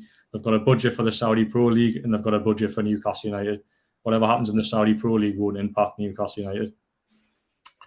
I think it was Craig Lee that put in there, made a really, really good point, is that, and it's of my opinion, that Saudi are doing this not for Newcastle's benefit, they're doing it to try and get the World Cup. they want the World Cup. They saw what Qatar did, and they want to get the World Cup at Saudi as soon as possible. They're looking at 2030 potentially for that. But Chris, I'll come to you with regards to, you've seen this unfold with regards to Chelsea. I'll ask you the same question. Why are we part of this discussion? Like, we haven't done anything, not yet. And this is part of my conversation with Lawless the other day, is that why are we being dragged into this? Because we haven't done anything wrong. We if anything, we followed things by the book. But what do you make of it? Are you concerned as a Newcastle fan, the fact that other teams are like spooning off their players to Saudi for big money? I was laughing, Pete, when you were asking me the question, because I liked when you like slotted in there. Anyway, not yet. But up to now, we've done everything the right way. I mean, I'll be honest. I always refer back to when Eddie Howe said, "We're not here to be liked. We're here to win." And for me, like, it's just guilt by association, because we're owned by PIF. Anything now to do with Saudi, PIF, it's Newcastle's fault. And that's just something we're gonna have to put up with as a fan base. Golf, we ruin golf as well. It's just like, and someone in the chat there earlier said, they've got shares in Apple, Disney, Facebook, everything. So it's not just limited to Newcastle, but obviously from a football perspective, yes. We always get highlighted. I mean, God help the Sheffield United fans. I hope it doesn't happen to them as well. But it's always down to us. And to be honest, I try not to listen to it, because I can see why there is concerns and people are a little bit worried.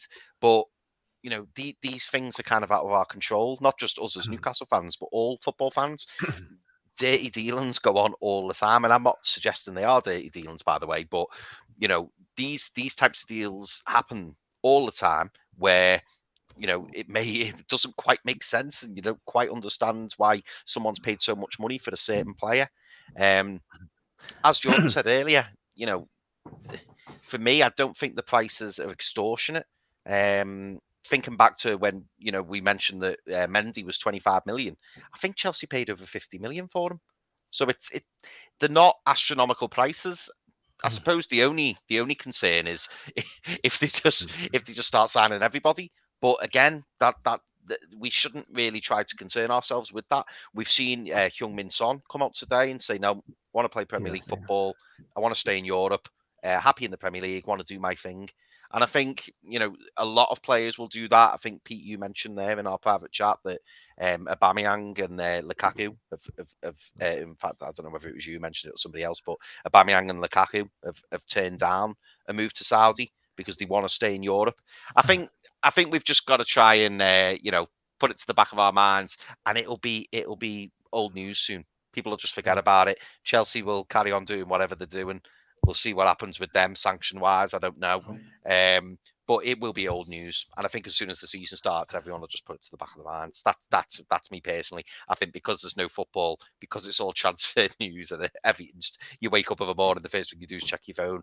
Is anyone signed yet? Is anyone selling yet? So I think everything's highlighted and, kind of brought to the fore more than what it would normally be. But I think it will all die down. Jordan, what for do you me, think I it would just be think. like? Sorry, Daz. Go on, Daz. So for me, I think just everyone is just waiting for something, Newcastle to do something, and then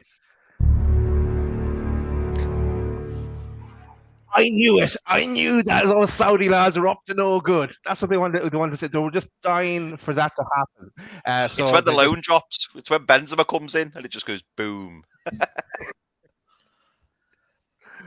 Yeah, John, I was going to say about, obviously, we've had all the third-party related sponsorship deals, and obviously the seller deal had to be approved and stuff like that. Do you ever think it would get to the stage where transfer fees from related parties would be ever looked at as well? Because obviously, Udinese and Watford have done it for years. And obviously, now that PIF have got 4 clubs in Saudi, obviously they don't technically own Chelsea. Obviously, there's links to Clear Lake, as we're discussing. But if any PIF teams in Saudi wanted to buy a Newcastle player. How do you think those deals would be looked at? Do you think they'd be scrutinised to fine tooth comb, like our sponsorship deals and commercial deals would be, or would they just be looked at as in, a blind eye, like have done when the MLS started, when the Chinese Super League started? Do you think it's just a complete different entity? What do you think that's going to happen on that, Jordan? No, it's a very interesting point because, as you mentioned there, I talk about fair market, and you mentioned the Newcastle kit deal where that had to be checked to see if PIF were paying or Salah were paying the right amount of money, or Newcastle were linking up properly with the two. That could well happen with transfers. Yeah, it's a very good point. If there's transfers between clubs that have the same owners, so you look at Manchester City's model, they've got I don't know, 9 or 10 clubs. So if there's ever transfer dealings between them, there could in the very near future be a regulation in place where you do need to go through fair market and make sure you want profiting. So no, it's a very good point, and say that there's been moves have been made in sort of the sponsorship end of things like that. So why not transfers as well? It's potential to happen. There's been a lot of regulators came into place in football over the last sort of 10 years, like your financial fair play. There's even talk of wages being scrutinised in the Premier League. I think there's clubs want sort of a wage cap on wages. So yeah, it's forever moving football rules. As football continues to spend more money, I'm pretty sure the likes UEFA and FIFA will have something to say about it. So yeah, no, there was a good point that Richard. I think the only difference compared to obviously the City model is the fact that obviously City are the top of that pyramid. Yeah. Technically with Newcastle, obviously with PIF, there isn't any other club in the model. However, the Saudi clubs obviously haven't got a direct link to Newcastle as such. However, it could benefit Newcastle being the top of any potential model that the consortium have going forward over the next 5-10 years when they start to bring teams under that umbrella. The one thing I'll add to it is that in the Saudi league there is no FFP. They can spend as much as they want, and the one thing that I mentioned and I said to the lads on the 12th Man podcast is that actually this could work out great for everybody, especially Newcastle, because I'm of the mindset that let Saudi spend. Let Saudi buy the Chelsea players. Let them buy the Arsenal players for two reasons. Let them buy all those players from all the other clubs, because then when they eventually come calling to Newcastle, there can be no fingers pointing to Newcastle because they've already done it to all the other big clubs already. So therefore, there's no argument there that they're prioritizing Newcastle, because they're prioritizing other clubs first, because other clubs have already done their business with the Saudi league already. But the second reason, and for me, the most important reason of why I think this is a great thing, is that there's no FFP in Saudi. Go and spend what you want, Saudi, because I tell you what, in a year or two's time, all the big clubs in Europe are going to go to UEFA. FFP's screwing us over. We're losing all our players. We need this changing. And what you're going to find is FFP starts to be stretched. Stretched. You can spend more, guys. You can spend more to keep your players at the club, to stop going off for 100 million, 200 million here and there, because Saudi aren't going to stop. This isn't a Chinese league. This isn't the MLS. They have got multi-billions ahead of China, ahead of US. Eventually, what will happen is they'll turn around and go, okay, UEFA, we'll turn around and go, okay, we'll stretch FFP to the point where they'll go, you know what, FFP, forget it. We want all the best players to stay in Europe. Let us keep it here. And you know what? Who that benefits more than anybody? Because when FFP is out the window, Newcastle United can do what we want when we want, and nobody can question Newcastle United, because when FFP gets thrown out, and it will at some point, whether it's Saudi or whenever, FFP will not stay in place for as long as what people think. And when it gets thrown out, nobody can point the finger at Newcastle. Why? Is because we've towed the line. We're nearly 2 years into our operation. We've towed the line. We've done everything that we've been expected to. We've towed the line and still got Champions League football. We've towed the line with wages, with transfer fees, and the rest of it. So when it gets thrown out the window, Newcastle are here to play. And we know because we talk exactly that. Exactly that. And we can go and spend what we want when we want on whoever player, and we can attract the very, very best to Newcastle United. And that puts us right at the top of not just English football, European football. So for me, I don't care. I don't care what Saudi are doing. Carry on. Go do what you want. Because for me, it means that FFP is going to get thrown out because all these big clubs are kicking off.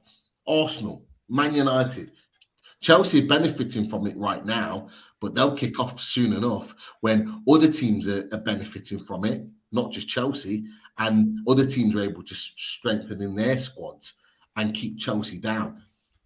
There's a reason why all of this shit is carrying on. There's a reason why there's panic stations with Saudi. There's a reason why Newcastle are stressing at the moment as fans with regards to signing players. And the reason being is because the Premier League is the most competitive league that it's ever been in the last 25 years. We've got at least 8 or 9 teams that are fighting for 7 places for European football. When has that ever happened?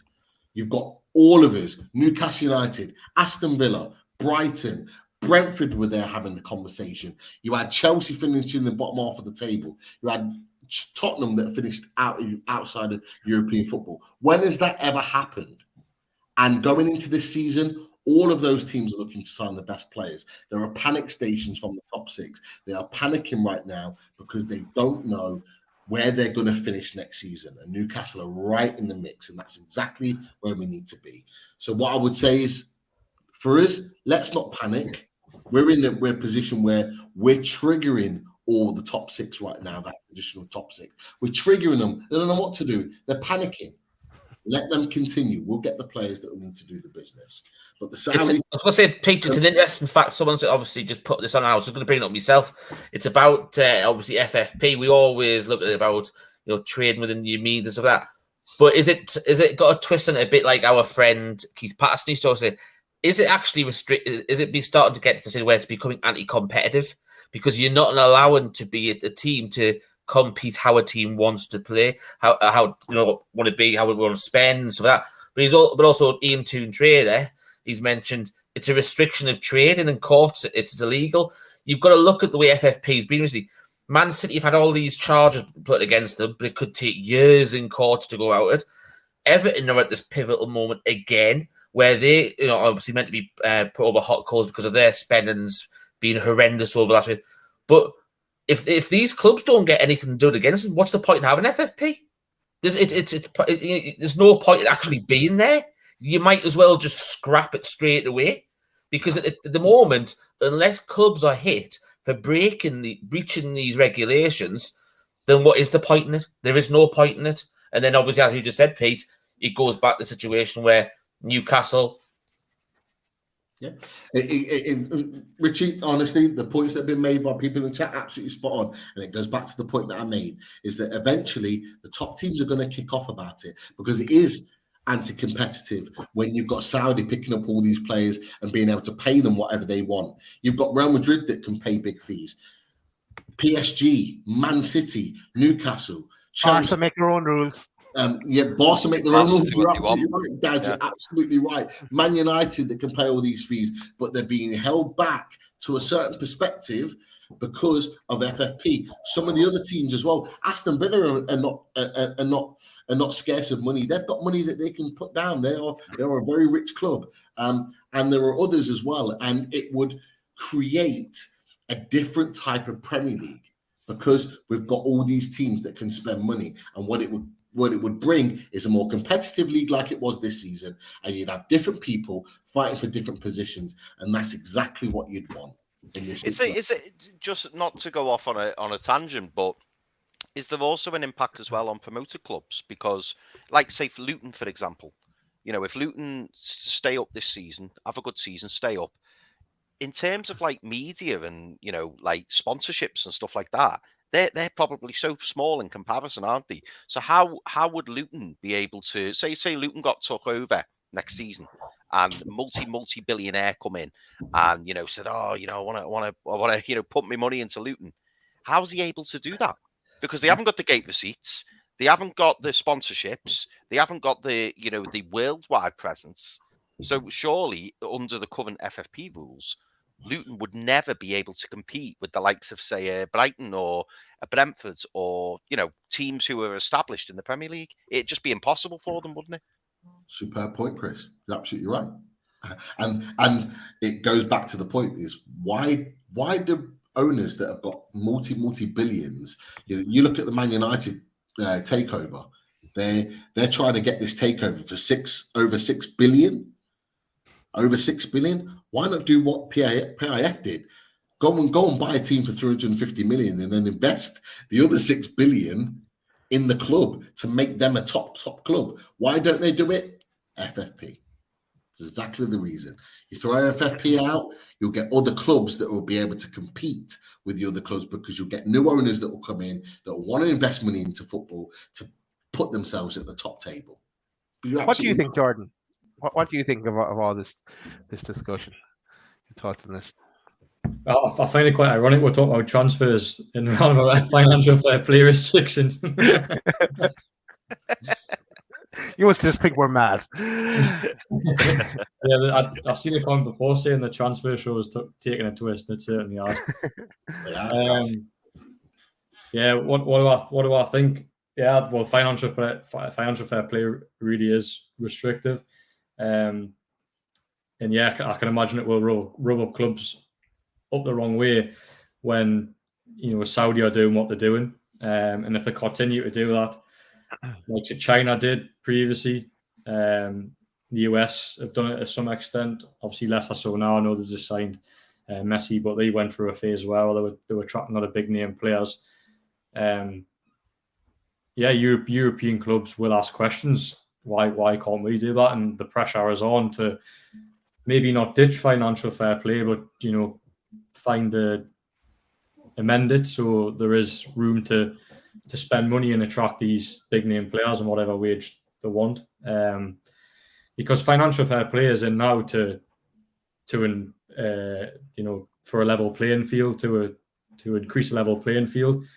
But does it do that? Is there really a level playing field within football? And does financial fair play give you that? I don't think it does. I think if you're rich, you're still near the top, and if you haven't got money, well, you're near the bottom.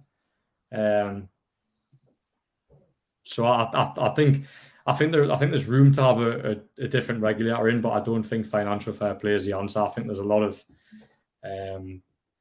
things that aren't right with it and can be better, and I think that'll probably evolve over time.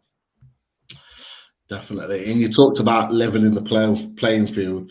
We'll move this on nicely because it looks like Dan Ashworth is leveling the playing field because of the type of players he's looking potentially at recruiting. We've had links to Hertha Berlin striker Derry Sherhan. I'll be honest, I know nothing about him, but he's been talked about as a talented player. The link came out through Matt McGrath in the Telegraph today. And as well as that, we have been linked with and continue to be linked with Arda Güler, the 18-year-old midfielder from Turkey as well, along with a number of other young players. Do you think that's, in your opinion, Jordan, how we do balance this argument in terms of not just going out there and spending 60, 70 million on a Szoboszlai or a Maddison or whoever, and we have to get those gems in a little bit like what Brighton did, but maybe on a higher scale? No, absolutely, Pete. It's a great point, and Brighton is a prime example of what Newcastle are trying to do because they're picking up these players for low fees, staying patient with them where they're loaning them out to a Belgium club, for example, and then they're coming to the Premier League 1 or 2 years later and doing very, very well. Look at Matoma at Brighton. He's the main example of a player that has burst onto the scene, having spent a couple of years on loan whilst Brighton got his work permit, etc. So picking up them players now will save Newcastle millions in the transfer market, and that's what they're doing, and that's what they will continue to do, because ultimately, as much as the Saudi money, PIF have got money, they want a sustainable model, and picking up players. For example, picking up a Alexander Isak. Newcastle paid £60 million for him 12 months ago. Newcastle want to pick up an Alexander Isak when he's first coming through at a Swedish club, and then they pick him up then and develop him in-house and then make him the player he is today. And they've done that, and they will continue to do that. You look at the players they've signed, Garan Colby in the first first team out to come through the door. Obviously spent last season on loan at Hearts. You then got Minta from the Danish club. I forgot the name, sorry. But obviously really good first loan for him, pitching him at the Dutch champions. So that shows that he's not too far away from being a first team player. He would probably do a year in the Netherlands and then probably come back next season and challenge for a first team spot. I wanted to ask you about that, Jordan, because I was surprised when we got Minter and then loaned him out to such a high profile or high caliber club in Feyenoord, who are also in the Champions League. And correct me if I'm wrong, they're pot one, aren't they? Yeah, really are, yeah. Big team in the Dutch league. Do you think that's possibly a sign of an ongoing future possible relationship with Feyenoord going forward? Because it just seems like such an odd deal, because we've signed Minter, who's obviously got a lot of potential, etc., and then to line him up with a Champions League club, it just seems like too good to be true. Do you think there's possibly some links there? I know we were linked recently with a centre-back from Feyenoord. Do you think there could be anything in that for future dealings? Yeah, possibly. But if I think of the Dutch league and I think about sort of multi-club model, I can't see Feyenoord linking up with Newcastle, because Feyenoord in itself is a massive Dutch club. Whereas I think if Newcastle were going to do a sort of a partnership like that, they'd probably pitch themselves a little bit lower. Trying to think a couple of Dutch clubs off my head. There's been a few linked with Newcastle in terms of this multi-club. You could possibly look at someone like Vitesse Arnhem. We had it as a friendly, or you got like Heerenveen, who are thereabouts, the lower European echelon sort of thing. Yeah, and you're right. Yeah, Chelsea with Vitesse Arnhem, aren't they? Yeah, exactly. Yeah. But for that, for Minta to go to, or Minter, however people pronounce it, I'll probably pronounce it wrong always too. But to pitch him at that level, Champions League club, Dutch champions, shows what a talent Newcastle have got on their hands. So, as I say, because he's at that level now, I think he'll probably only do a year in Feyenoord, and then potentially be in first team contention next season. And there'll be plenty of other players that Newcastle look to pick up who have that potential. The two names on the screen you just put on there, Pete. Again, if Newcastle can get them deals done now, you don't have to worry about paying £60 million for James Maddison or several other names Newcastle will be linked with. So that's the route Newcastle will go down. We all love big name signings. We all love seeing players. We all have seen Newcastle spend money on players, big money on players. But from a financial point of view, if Newcastle can pick up these players really early, it makes so much sense. So the Goulet, the goal, most would have seen the goal that he scored last night against Wales. Unbelievable strike from him. And there's rumours to be €17.5 million release clause that I think is eligible until the end of this month. There'll be many a team in for him, there's no doubt about it, but he would be a proper statement signing for the type of young player that we could attract to this club if we could put the money down and get him in. And who's to say that he couldn't be a little diamond in the rough that we could bring in and play in certain games that could change the game. He's perfect. Great with the ball, manipulates the ball so well, keeps possession very, very well, has that little moment of magic. He's the type of player that you want to bring in to Newcastle that would excite the fans. But it's like I say, it's going to be tough because, as we said right at the start of the show, we're in this market where all the big teams are looking at the same players. So it's going to be really hard to prize those players away from other big clubs. And this is where we're at right now, which is why every transfer is not going to be easy. At this point now, I think maybe a couple of more questions before we wrap up and take it home.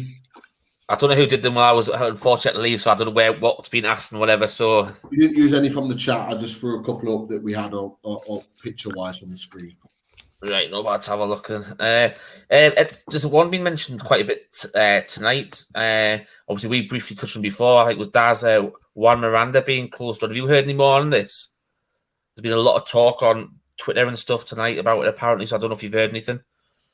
No, I haven't heard a thing. First time hearing of it now since you've told us. So no, I'm not familiar with that at all. No bother. My namesake, Jamie Story, does a Dewey. Have we heard any more about him or any more links? I know he was linked. I think it was over the weekend. Was it Pete? I think it possibly was, or the end of last week. We talked with Lee, didn't we? Yeah. He's just doing exams recently. I think this guy. So he's very young. He thinks Ren are going to keep hold of him because he's one of those like poster boys for the club, and a little bit like Ryan Cherky is for Leon at the moment that he also talked about. So whether he moves or not, I think it would depend on how big the fee is. Lee laughed, didn't he, Pete, when he said when the article said 12 million, didn't it? And he was just like, nah, it's not happening for 12 million. Yeah, it's going to take big money to get him out of there because of how young he is. The potential is massive. It's the same with Arda Güler. Like, if that release clause wasn't in place, like he'd be going for like 30+ million. Like it is what it is. He's also followed up with obviously someone we looked at the last window, Matthias Franke, and also Angelo. Have we heard any more rumors about going back in for them, or being looked at again and stuff, Jordan? No, I heard nothing on that, but there has been developments in South America over the last few weeks. Newcastle have appointed a South American scout / representative over there, so it just Foxy, is it? Sorry? It's not Foxy. Foxy, one of our guys in the chat, is a genius. Yeah. Knows the score. He's in the chat tonight. Welcome, Foxy. But yeah, there's an official in place now in South America. So as I think I've said in the show plenty of times, South America is a market where Newcastle feel they can get talent in. Again, use the model of signing a player. Okay, they might not necessarily get a work permit straight away, or if they do, they might loan them to a club around Europe anyway before coming to the Premier League, similar to that Brighton model. So, there could be movement from South America because, as I say, that they have made moves there with appointing that scout / representative. Two quick questions. Obviously, I know I'm concerned at the time. Tom Dixon's just put in, have we heard anything further on Gabri Vega? Obviously, a few weeks ago it was big links and stuff. Obviously, we did the show on it as well. So have you heard any more about Gabri Vega? Yeah, so it's Liverpool and Chelsea are the ones that have pressed ahead with it by making sort of an official inquiry. Obviously, it has a £34 million release clause. I know Newcastle have shown interest, but I don't believe that they've made a move yet. I think that they're looking at other options. They might at some point make a move for Vega, but say he might be gone by that point. Interestingly, Celta Vigo are about to appoint Rafa Benitez as manager. There we go. He's straight on the screen. Like, I love it. You know it, Jordan. So Rafa, he's talking as well, Jordan. Rafa, we do. It's what we do. Honestly, I'm impressed how quickly you got on the screen. So Rafa might try and persuade the player to stay another year, or he might put in a good word for Newcastle or Liverpool. Obviously, former clubs. Probably less so about Chelsea, given how he got trapped there. But yeah, at this moment in time, there's no movement on Vega. Newcastle's interest is fairly loose at the minute, but again, could change. Okay, and a good one to end on, I think is a good question for you. Both John Gandhi and David Chivers asked the same question. It says, is there any players that are on our radar that haven't been mentioned yet? Come on, Jordan. So as I say, early days in the transfer window, all the names that no, there's no. Don't start that. We'll get a little click on social media for that. Don't start that. There's so yeah, there's. I'm not privy to that information, sadly. I don't know of any names that Newcastle are looking at that isn't already out there. A lot of journalists reporting the same names, getting sort of briefed the same names. But look, there will come a time, probably very, very soon, where there'll be a new name that crops up. But yeah, unfortunately, I don't have any news on that front. I can't throw any names out there that aren't already. So will that be a Newcastle World Loaded Mag NUFC exclusive, Jordan? Will it? Of course, yeah, of course. Why not? That's code for I'll tell you after the show, lads. As usual, Jordan. Jordan, can I ask you one very, very quick question just before we wrap up? Yeah. And again, I just want to make this clear to everyone in the chat. I just want Jordan's opinion. This is no like, it's not like wink or anything like that. But of all the names that we've been linked with Jordan in the press, the media, whatever, which player kind of takes your interest, and which player do you think is like probably, I wouldn't say most likely to join, but a player who you think is of a lot of a lot of interest. That was Daz. That was I know. Daz. I was gonna say. You can get stuff. It's a great question, Chris. For you personally, Jordan. So obviously, I know you're not, and I'll make it clear. We're not saying Jordan's not saying we're signing this player. Just as in your personal opinion, being a fan. So a player I think will sign, or just a player that I would like them to sign, or both, unless it's the same player. So I mean, I think the most likely at this moment in time, and again, there's rumours of preferring to move to North London, etc. But I do think that if there was to be a player walk through the door within the next couple of weeks, it would probably be a James Maddison. But again, for all the transfer sites watching out there, I'm not saying that James Maddison's going to sign.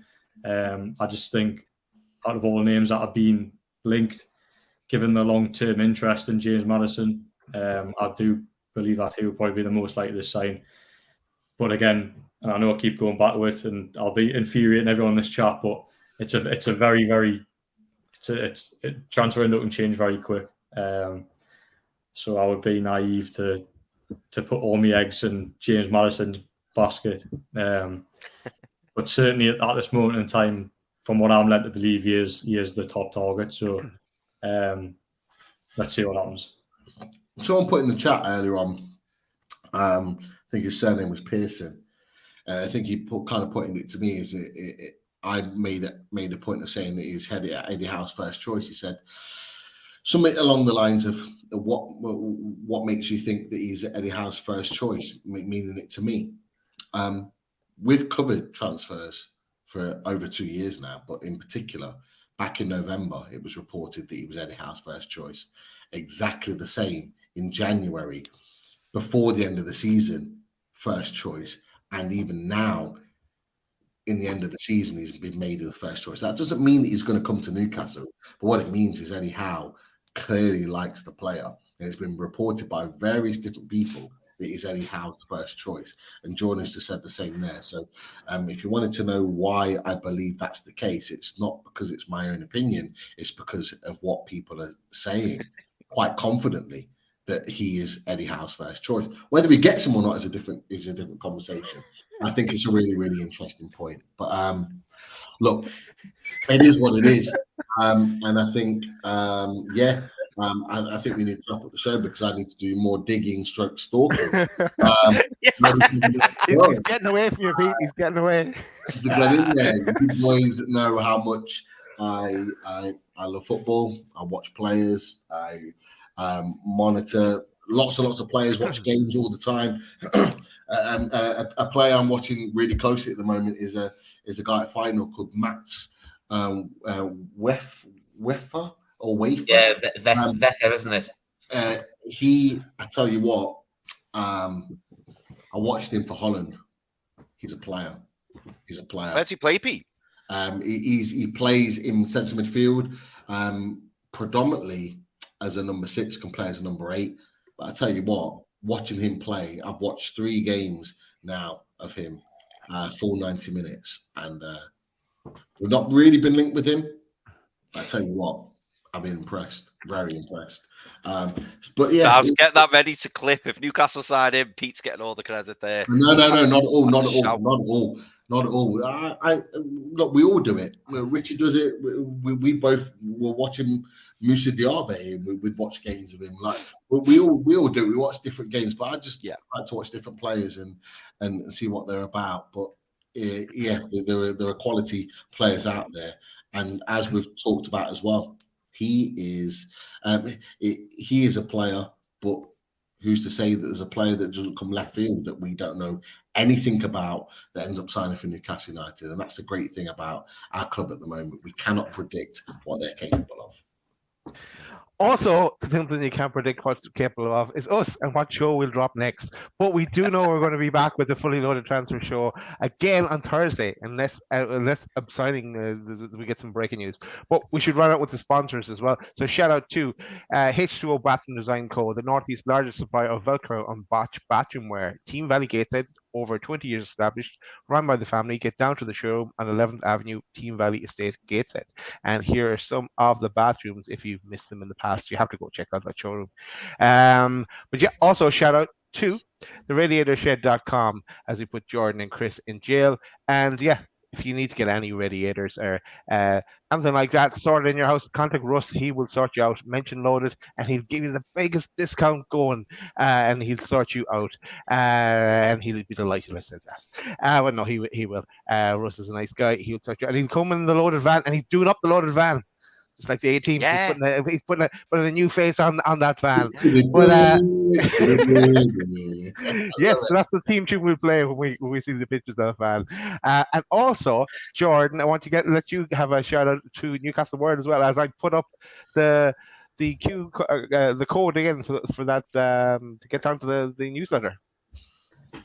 Yeah, so no, cheers for putting it up, lads. So the company at the moment are making a big push on newsletters. So if you get your phones out, if you're not already watching on your phone, if you're watching on your telly or laptop, you scan that QR code there. It'll take you to the Newcastle World website, straight to the sign-up page for the newsletters. It just means that any stories are right goes directly to your email. So you don't have to keep checking the Newcastle World website. You can get an email at the end of the day with all the stories on. Breaking news stories, just stories in general at the end of the day. So it would be really appreciative if everyone watching could sign up. Doesn't take long, and it just means that you get Newcastle World stories straight to your inbox. So if everyone can do that, that would be much appreciated. Done. But yeah, thanks, Jordan, for coming on and joining us, and thanks to the lads as well. Thanks everyone in the chat. Make sure you hit that like button as well on the way out. We want to get 400 likes for this one, and we'll be back on Thursday, if not before. Daz, just before we finish, I just wanted to give a big shout out to Simon. And Simon was the last claimer, and I say that Simon was the last claimer of winning the prize draw. So Simon, for all you members out there, all the members who are currently in the chat, as you will all know, you can sign up and become a member if you're not already. And every week throughout the summer transfer window, we're going to be doing a prize draw, and that prize will consist of a £70 gift voucher for the Newcastle United club shop. And the last person, as I say, who claimed this prize was Joss SN, and also known as Simon. And there's Simon there in his brand new Newcastle shirt. And Daz, correct me if I'm wrong, because I wasn't on with you boys on the last show. Our last prize winner hasn't claimed us yet, have they? No, so if anyone's watching tonight, go back and watch last Thursday's show. Yeah, and I can't remember the name that came out, but check that out. We'll tweet it out later. We'll tweet the name out later and just see if they spot it. Time is running out though, because you have until Thursday to claim it. Until Thursday. And then because we're doing another one this Thursday, so we keep going until we run out. That's it. I think that's it for tonight. I suppose. One last thing, Richie, you can say it tonight, buddy. Would you like to say? How'd you like that?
Drink it.